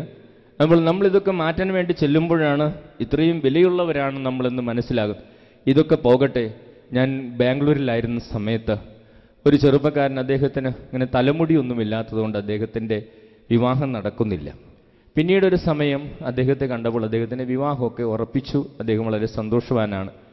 അപ്പോൾ അദ്ദേഹത്തിൻ്റെ വിവാഹം ഉറയ്ക്കാൻ കാരണം അദ്ദേഹത്തിൻ്റെ തലയിൽ മുടി വന്നിട്ടുണ്ട്. അപ്പോൾ എങ്ങനെയാണ് ഈ മുടി വന്നത്? അദ്ദേഹം പറയുകയായിരുന്നു, ഇപ്പോൾ ഇതിന് ചികിത്സയുണ്ട്. പണ്ടൊരു പഴഞ്ചൊല്ലുണ്ട്, കഷണ്ടിക്കും അസൂയയ്ക്കും മരുന്നില്ല, പക്ഷേ ഇപ്പോൾ കഷണ്ടിക്ക് മരുന്നുണ്ട്. അതായത് ശരിക്കും നമ്മൾ ഈ പാടത്ത് ഞാറ് നടുന്നത് പോലെ തലയിൽ മുടി പിടിപ്പിക്കാൻ സാധിക്കും. അങ്ങനെ ഈ ചെറുപ്പക്കാരൻ മുടി പിടിപ്പിച്ചത് 2000 മുടി പിടിപ്പിച്ചു. അദ്ദേഹം എന്നോട് 2000 മുടി പിടിപ്പിച്ച് അദ്ദേഹം നല്ല മിടുക്കനായി. പക്ഷേ ഒരു മുടിക്ക് 500 രൂപയാണ്. അങ്ങനെ 2000 മുടി പിടിപ്പിച്ചു. 10 ലക്ഷം രൂപ ചിലവഴിച്ചു. അദ്ദേഹം നല്ല മിടുക്കനായി. അദ്ദേഹത്തിൻ്റെ വിവാഹം ഉറപ്പിച്ചു. അങ്ങനെ വരുന്നു. ഇദ്ദേഹമൊക്കെ ആയിട്ട് സംസാരിച്ച് ഞാൻ എൻ്റെ മുറിയിൽ ചെന്ന് കുളിച്ച് തലമുടി ചീകി താഴേക്ക് നോക്കിയപ്പോൾ ദേ കിടക്കുന്ന കുറേ 500 രൂപ നോട്ടുകൾ താഴെ. Price the Lord. സ്നേഹമുള്ളവരെ, ഈ സ്ത്രീകളൊക്കെ മുടി ചീകിയിട്ട് താഴെ നോക്കിയാൽ അവരുടെ സമാധാനം പോകും. എത്ര 500 രൂപ നോട്ടാണ് ഓരോ ദിവസവും നമ്മൾ കൊഴിച്ചു കളയുന്നത്. ഇത് പോകുമ്പോൾ നമുക്കതിന് വിലയില്ല. പക്ഷെ ഇതൊരെണ്ണം തിരിച്ചു പിടിപ്പിക്കണമെങ്കിൽ 500 രൂപ മിനിമം. അപ്പം ഇതിനെക്കുറിച്ച് പറഞ്ഞുകൊണ്ടിരുന്നപ്പോൾ ഒരിക്കൽ ദുബായിൽ നിന്ന് ഇവിടെ ധ്യാനത്തിന് വന്ന ഒരു സഹോദരൻ എൻ്റെ അടുത്ത് വന്ന് പറഞ്ഞു, അച്ഛാ, നാട്ടിലാണ് 500 രൂപ, ഇപ്പോൾ ഈ ചികിത്സ എല്ലായിടത്തുമുണ്ട്. ദുബായിൽ അദ്ദേഹം അത് ചെയ്തപ്പോൾ 600 രൂപ വെച്ചായി ഒരു മുടിക്ക്. അദ്ദേഹം വലിയ സമ്പന്നനാണ്. എങ്കിലും അദ്ദേഹം എന്നോട് പറയും, അച്ഛൻ, ഞാൻ ഇപ്പോൾ തലമുടി ചീകുമ്പോൾ ഒന്ന് ആലോചിക്കും. കാരണം ഒരു മുടിയിൽ തൊടുമ്പോൾ 600 രൂപയാണ്. Price the Lord. ഹല്ലേലൂയ. ഒന്നുറക്കെ പറഞ്ഞ് ഹല്ലേലൂയ. യേശുവേ നന്ദി, യേശുവേ സ്തോത്രം. നമ്മൾ സ്നേഹമുള്ളവരെ, ഈ തലമുടിക്ക് പോലും ഇത്രയും വിലയുണ്ട്. നമുക്കിത് ഉള്ളപ്പോൾ നമുക്കിതിൻ്റെ വില അറിയത്തില്ല. ഇത് പോയി ഇതൊന്ന് തിരിച്ചു പിടിപ്പിക്കുവാൻ നമ്മൾ പരിശ്രമിക്കുമ്പോഴാണ് ഇതിൻ്റെ വില നമ്മൾ അറിയുന്നത്. സ്നേഹമുള്ളവർ, ഞാൻ ഇതൊക്കെ പറഞ്ഞത്, ദൈവം നമ്മൾ ഒത്തിരിയേറെ അമൂല്യമായ അനുഗ്രഹങ്ങൾ നൽകി അനുഗ്രഹിച്ചിട്ടുണ്ട്. എന്നാൽ നമ്മളിൽ പലർക്കും അത് തിരിച്ചറിയാൻ സാധിക്കാതെ ജീവിതത്തിലെ ഒരു കൊച്ചു സങ്കടത്തെ പ്രതി ഓർത്ത് മറ്റു നന്മകളൊക്കെ ഓർക്കാതെ നമ്മൾ ജീവിതം നശിപ്പിക്കുക. പലരും ഏതെങ്കിലും ഒരു ചെറിയ സങ്കടത്തെക്കുറിച്ച് ഓർത്ത് മാത്രം ദുഃഖിച്ചിരുന്ന് ജീവിതത്തിലുള്ള അനുഗ്രഹങ്ങളൊക്കെ നമ്മൾ നശിപ്പിക്കുക. എനിക്കൊരു കുടുംബത്തെ അറിയാമായിരുന്നു. ആ കുടുംബത്തിന് അവർക്ക് സ്വത്ത് വീതം വെച്ച് കിട്ടിയപ്പോൾ 15 കോടി രൂപയുടെ സ്വത്ത് കിട്ടി. പക്ഷെ അവരാഗ്രഹിച്ചൊരു സ്ഥലം കിട്ടിയില്ല. അതിന് ഏകദേശം 1 കോടി രൂപയോളം വില വരും. അത് കിട്ടാതിരുന്നത് കൊണ്ട് അപ്പനോടുള്ള ദേഷ്യം മൂലം ഈ ചേട്ടൻ നിരന്തരം കുടിക്കാൻ തുടങ്ങി. അങ്ങനെ ഒരു ദിവസം കുടിച്ച് കാർ ഓടിച്ചു പോയി ആക്സിഡന്റിൽപ്പെട്ട് അദ്ദേഹം മരിച്ചു. അദ്ദേഹത്തിൻ്റെ മരണവാർത്ത അറിഞ്ഞപ്പോൾ എൻ്റെ മനസ്സിൽ ഞാൻ പറഞ്ഞു, ദൈവമേ, 15 കോടി രൂപ അനുഭവിക്കാൻ ദൈവം കൊടുത്തിട്ടും കിട്ടാതെ പോയ 1 കോടിക്ക് വേണ്ടി ജീവിതം കളഞ്ഞൊരു ബോഷൻ, അല്ലാതെ എന്ത് പറയാൻ. ഇതുപോലെ പല മനുഷ്യരും ദൈവം ഒത്തിരി സന്തോഷിക്കാനും അനുഭവിക്കാനും പലതും നൽകിയിട്ടും കിട്ടാതെ പോയ ചിലതിനെ പ്രതി, അല്ലെങ്കിൽ ജീവിതത്തിൽ വന്ന ഒരു ചെറിയ രോഗത്തെ പ്രതി, അല്ലെങ്കിൽ ജീവിതത്തിൽ നമുക്ക് നഷ്ടപ്പെട്ടു പോയ ഒരു കാര്യത്തെക്കുറിച്ച് മാത്രം ചിന്തിച്ച് ജീവിതം തകർക്കുന്നവരാണ്. നമുക്ക് എത്ര പോസിറ്റീവായിട്ട് ചിന്തിക്കാൻ സാധിക്കും? ഞാൻ ഒരിക്കൽ ലെബനിലുള്ള ഒരു ദമ്പതികളെക്കുറിച്ച്, ഞാൻ പറഞ്ഞു പോയി സമയം പോകും, ലെബനിലുള്ള ഒരു ദമ്പതികളെക്കുറിച്ച് ഒരു പുസ്തകത്തിൽ വായിച്ചു. അവരുടെ മകൻ, അവർക്ക് 21 വയസ്സുള്ളപ്പോഴാണ് തോന്നി, ഈ മകൻ 21 വയസ്സുള്ളപ്പോഴാണ് മരിച്ചത്. പെട്ടെന്നൊരു ബൈക്ക് ആക്സിഡന്റിൽപ്പെട്ട് ഈ മകൻ മരിച്ചു.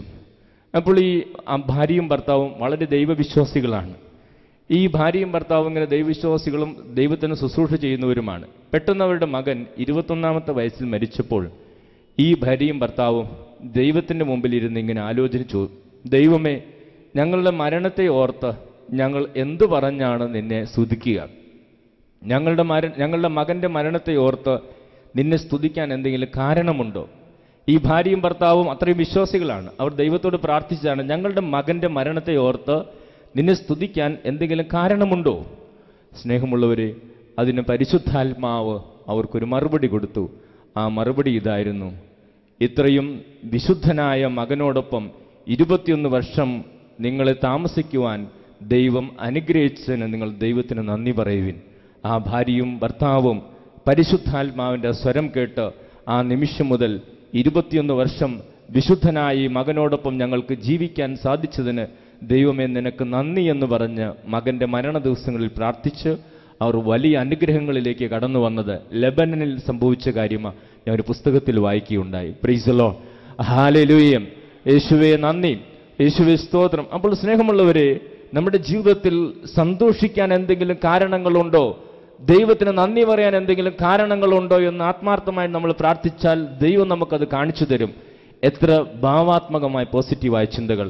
അതുകൊണ്ട് നമുക്ക് കർത്താവിൻ്റെ സന്നിധിയിൽ സന്തോഷമുള്ളവരായി മാറാം. ദുഃഖങ്ങളെല്ലാം കർത്താവിന് വിട്ടുകൊടുക്കാം. കർത്താവിൻ്റെ സ്നേഹത്തിലേക്ക് വരാം. നമ്മുടെ മനസ്സിന് 2 സാധ്യതകളാണ് ഉള്ളത്. മനസ്സിൽ ഭാരം വർദ്ധിച്ചു കഴിഞ്ഞാൽ മനസ്സിന് 2 സാധ്യതകളുള്ളത്. മനഃശാസ്ത്രം പറയും, ഒന്നുകിൽ മനസ്സ് തകർന്ന് നമ്മൾ ഡിപ്രഷനിലേക്ക് പോകും, മാനസിക രോഗികളായി മാറും, ഒരു സാധ്യത. രണ്ടാമത്തെ സാധ്യത ഇതാണ്, മനസ്സിന് ഭാരം താങ്ങാനാകാതെ വരുമ്പോൾ മനസ്സ് ശരീരത്തിലേക്ക് ഈ ഭാരങ്ങൾ കയറ്റിവിടും. മനഃശാസ്ത്രജ്ഞന്മാർ പറയും, നമ്മുടെ മനുഷ്യർക്ക് ഉള്ള രോഗങ്ങളിൽ 60-70% രോഗങ്ങളും മനസ്സുമായി ബന്ധപ്പെട്ട രോഗങ്ങളാണ്. സൈക്കോസൊമാറ്റിക് ഡിസീസസ് എന്ന് പറയും. അതായത് മനസ്സും ശരീരവുമായി ബന്ധപ്പെട്ട രോഗങ്ങൾ. Price the Lord, hallelujah. പ്രിയപ്പെട്ടവരെ, ഇപ്പോൾ മനസ്സിൽ ഭാരം വർദ്ധിച്ചു കഴിഞ്ഞാൽ മനസ്സിന് ഈ 2 ഓപ്ഷൻസ് ആണുള്ളത്. ഒന്ന്, മനസ്സ് തകർന്ന് ഡിപ്രഷനിലേക്ക് പോവുക.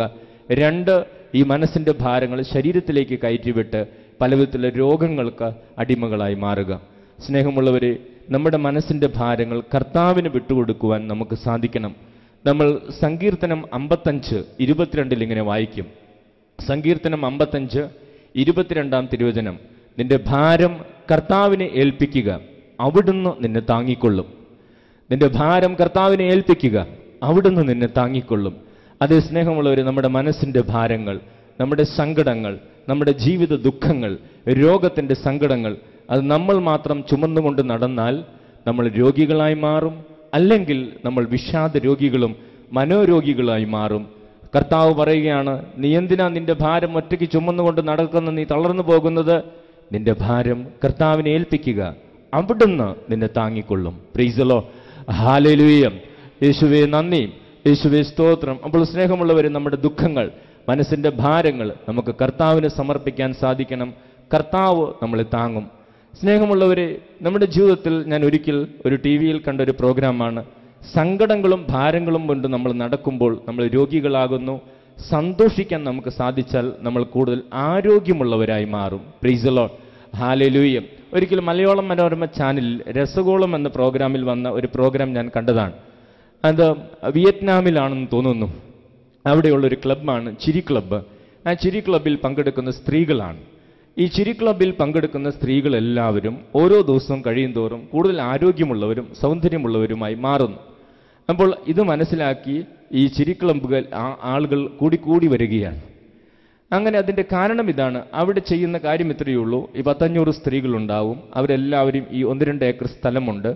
അതിൽ ഇതിൻ്റെ സംഘാടകർ അവർക്ക് കൊടുക്കുന്ന ഒരു ജോലി ഇതാണ്: പരസ്പരം അങ്ങോട്ടേക്കും ഇങ്ങോട്ടേക്കും നോക്കി ചിരിച്ചട്ടഹസിച്ച് നടക്കുക. ഇങ്ങനെ നമ്മൾ പുറമേ നോക്കുമ്പോൾ വട്ടാണെന്ന് തോന്നും. പക്ഷേ ഇങ്ങനെ ഈ ചിരി ക്ലബ്ബിൽ അംഗങ്ങളായ സ്ത്രീകളൊക്കെ കൂടുതൽ ആരോഗ്യവതികളും സൗന്ദര്യമുള്ളവരുമായി മാറി. അതിനെക്കുറിച്ച് പഠനം നടത്തിയപ്പോൾ മനസ്സിലായൊരു കാര്യം ഇതാണ്: വെറുതെയാണ് ചിരിക്കുന്നതെങ്കിൽ പോലും അത് നമ്മുടെ ആരോഗ്യം വർദ്ധിപ്പിക്കും. Price the Lord. ഹല്ലേലൂയ. അതുകൊണ്ട് എനിക്ക് നിങ്ങളോട് പറയാനുള്ള കാര്യം, നിങ്ങൾ ധ്യാനം കഴിഞ്ഞ് വീട്ടിൽ ചെല്ലുമ്പോൾ കുറേയൊക്കെ സ്ഥലമുള്ളവരാണെങ്കിൽ നിങ്ങളുടെ പറമ്പിലേക്ക് ഇറങ്ങിച്ചെന്ന് ചിരിക്കാൻ നിങ്ങൾക്ക് സാധിക്കുന്ന എന്തെങ്കിലും കാര്യങ്ങൾ ഓർത്ത് അവിടെ നിന്ന് ഉറക്കെ ചിരിക്കുക, കുറേ അട്ടഹസിച്ച് ചിരിക്കുക. അല്ലെങ്കിൽ നിങ്ങളുടെ മുറിയിൽ കയറിയിരുന്ന്, വാതിലടച്ച് ഫ്ലാറ്റിലൊക്കെ ഉള്ളവരാണെങ്കിൽ മുറിയിൽ കയറിയിരുന്ന് കുറേ നേരം ചിരിക്കാൻ ഓർക്കുന്ന കാര്യങ്ങൾ ഓർത്ത് ചിരിക്കുക, കുറേ നേരം ഇരുന്ന് ചിരിക്കുക. പക്ഷേ ഇത് ചെയ്യുന്നതിന് മുമ്പ് വീട്ടിലുള്ളവരുടെ കാര്യം പറയണം, അച്ഛൻ പറഞ്ഞിട്ടാണെന്ന്. Praise the Lord. ഹല്ലേലൂയ. അതല്ലെങ്കിൽ ധ്യാനം കൂടി വട്ടായിപ്പോയി എന്ന് പറയും. സ്നേഹമുള്ളവരെ, നിങ്ങൾ കാര്യം പറഞ്ഞിട്ട് നിങ്ങൾ ചിരിക്കുക. ചിരിച്ചിട്ട് 3 മാസത്തിനുള്ളിൽ നിങ്ങളുടെ ആരോഗ്യം വർദ്ധിച്ചില്ല എങ്കിൽ, നിങ്ങളുടെ ജീവിതത്തിൽ മാറ്റം സംഭവിച്ചില്ല എങ്കിൽ നിങ്ങൾക്ക് ഇവിടെ വന്ന് പരാതി പറയാം. സ്നേഹമുള്ളവർ, ശാസ്ത്രം തെളിയിച്ചിട്ടുള്ളൊരു കാര്യമാണ്, വെറുതെയാണ് ചിരിക്കുന്നതെങ്കിൽ പോലും അത് ആരോഗ്യം വർദ്ധിക്കുവാൻ ഇടവരുത്തും. വെറുതെയാണ് സന്തോഷിക്കുന്നതെങ്കിൽ പോലും മനസ്സിൽ സന്തോഷം വരുന്നത് ആരോഗ്യമുണ്ടാകാൻ വളരെ പ്രധാനപ്പെട്ട കാര്യമാണ്. ഭയവും അസ്വസ്ഥതകളും നമ്മളെ കൂടുതൽ രോഗികളാക്കി മാറ്റും. വളരെ പ്രശസ്തയായിട്ടുള്ള സിനിമാ നടിയാണ് മനീഷ കൊയ്രാള. മനീഷ കൊയ്രാളയ്ക്ക് ക്യാൻസർ ബാധിച്ചതിന് ശേഷം അവരുടെ ചികിത്സ അമേരിക്കയിലാണ് നടന്നത്. അമേരിക്കയിൽ ചികിത്സയ്ക്ക് ശേഷം അവർ തിരിച്ചു വന്നപ്പോൾ ഇന്ത്യ ടുഡേ മാഗസിനുമായിട്ടൊരു അഭിമുഖം ഉണ്ടായിരുന്നു. ആ അഭിമുഖത്തിൽ മനീഷ കൊയ്രാള പറഞ്ഞ കാര്യം ഒരു ഇന്ത്യ ടുഡേ മാഗസിൻ്റെ കവർ ചിത്രത്തിൽ വന്നിരുന്നു. ആ കവർ ചിത്രത്തിൽ ആ സ്ത്രീയുടെ ഒരു വാചകം ഇങ്ങനെ എഴുതിയിരുന്നു: നിങ്ങളെ അമ്പരപ്പ് കൊണ്ട് കീഴ്പ്പെടുത്തുവാൻ ക്യാൻസറിനെ നിങ്ങൾ അനുവദിക്കരുത്. അമ്പരപ്പ് കൊണ്ട് നിങ്ങളെ കീഴ്പ്പെടുത്തുവാൻ ക്യാൻസറിനെ നിങ്ങൾ അനുവദിക്കരുത്. അതിൽ ആ ലേഖനത്തിൽ എഴുതിയിരിക്കുകയാണ്, ക്യാൻസർ എന്ന മഹാരോഗം, മാരക രോഗം പോലും ഭയപ്പെട്ടാൽ സങ്കടപ്പെട്ടാൽ അതിൻ്റെ ചികിത്സ ഫലപ്രദമാവുകയില്ല, അതിൻ്റെ ആയുസ് കുറഞ്ഞു പോകും. എന്നാൽ അമ്പരപ്പിലേക്ക് പോകാതെ, ധൈര്യം ചോരാതെ, ധൈര്യത്തോടുകൂടെ നിന്നാൽ, പ്രാർത്ഥനയോടുകൂടെ നിന്നാൽ നിങ്ങൾക്ക് ക്യാൻസറിനെ അതിജീവിക്കാൻ സാധിക്കും. എന്നാണ് മനീഷ കൊയ്രാള ഇന്ത്യ ടുഡേക്ക് കൊടുത്ത അഭിമുഖത്തിൽ അവർ പറഞ്ഞിരിക്കുന്ന കാര്യം. Price the Lord. ഹല്ലേലൂയ. എന്നൊക്കെ പറഞ്ഞ് ഹല്ലേലൂയ. യേശുവേ നന്ദി, യേശുവേ സ്തോത്രം. അതുകൊണ്ട് സ്നേഹമുള്ളവരെ, ആരോടും പറയാതെ കിടക്കുന്ന ഒരു അസ്വസ്ഥമായ ചിന്തയും നിങ്ങളിൽ ഉണ്ടാകരുത്. ആരോടും തുറന്നു പറയാത്ത ഏതെങ്കിലും ഒരു അസ്വസ്ഥ ചിന്ത നിങ്ങളിലുണ്ടെങ്കിൽ അത് നിങ്ങളെ രോഗികളാക്കി മാറ്റും. ആരോടെങ്കിലും തുറന്നു പറയണം. കുമ്പസാരത്തിലെങ്കിലും തുറന്നു പറയണം. ഇല്ലെങ്കിൽ ആ ചിന്ത നിങ്ങളെ രോഗികളാക്കി മാറ്റും. നാളെ ഇതേറ്റു പറയാൻ, തുറന്നു പറയാൻ നിങ്ങൾക്ക് കൗൺസിലിങ്ങിൽ അവസരം കിട്ടുമ്പോൾ തുറന്നു പറയുക. നിങ്ങൾ പറയുമ്പോൾ നിങ്ങളുടെ ഇടയിൽ കർത്താവ് ഉണ്ടാകും. കർത്താവ് നിങ്ങളെ സൗഖ്യത്തിലേക്ക് നയിക്കും. Price the Lord. ഹല്ലേലൂയ. അതുകൊണ്ട് സ്നേഹമുള്ളവരെ, കർത്താവിൻ്റെ വചനത്തിൽ നമുക്ക് ഉറച്ചു വിശ്വസിക്കാം. മനുഷ്യനല്ല ഇത് പറഞ്ഞത്, കർത്താവാണിത് പറഞ്ഞത്. സങ്കീർത്തനം 55:22, നിന്റെ ഭാരം കർത്താവിനെ ഏൽപ്പിക്കുക, അവിടുന്ന് നിന്നെ താങ്ങിക്കൊള്ളും. ഈ വചനത്തിൽ നമുക്ക് ഉറച്ചു വിശ്വസിക്കാം. Price the Lord. Hallelujah, hallelujah. യേശുവേ നന്ദി, യേശുവേ സ്തോത്രം.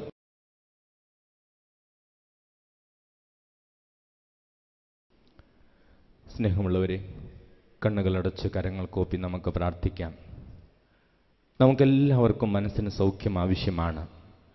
ഒത്തിരിയേറെ മുറിവേറ്റ അനുഭവങ്ങളും ഓർമ്മകളും നമുക്കെല്ലാവർക്കുമുണ്ട്. കർത്താവിനാണ് നമ്മളെ സുഖപ്പെടുത്തുവാൻ സാധിക്കുക. കർത്താവെ, ഞങ്ങളുടെ മനസ്സിന് സൗഖ്യം നൽകി ആന്തരിക സൗഖ്യമുള്ളൊരു വ്യക്തിയാക്കി എന്നെ മാറ്റണമേ എന്ന് നമുക്ക് പ്രത്യേകമായിട്ട് പ്രാർത്ഥിക്കാം. മനസ്സിൻ്റെ എല്ലാ മുറിവുകളിലേക്കും ഈശോ കടന്നു വരാനും അത്ഭുതകരമായ സൗഖ്യം നമുക്കെല്ലാവർക്കും ലഭിക്കാൻ വേണ്ടി പ്രാർത്ഥിക്കാം. നമ്മുടെ ഭാരങ്ങളെല്ലാം കർത്താവിനെ ഏൽപ്പിക്കാം. നമ്മൾ ഒറ്റയ്ക്ക് ഭാരം ചുമന്ന് തളർന്നു പോകും. നമുക്ക് നമ്മുടെ ഭാരങ്ങൾ ഈശോയ്ക്ക് സമർപ്പിക്കാം. കർത്താവ് അത് ഏറ്റെടുക്കും. നമ്മളെ കൂടുതൽ ആരോഗ്യമുള്ളവരാക്കി മാറ്റും, സന്തോഷമുള്ളവരാക്കി മാറ്റും. അതിനുള്ള കൃപ ഞങ്ങൾക്ക് നൽകണമേ എന്ന് പ്രത്യേകമായിട്ട് പ്രാർത്ഥിക്കാം. Price the Lord. ഹല്ലേലൂയ. യേശുവേ നന്ദി, യേശുവേ സ്തോത്രം.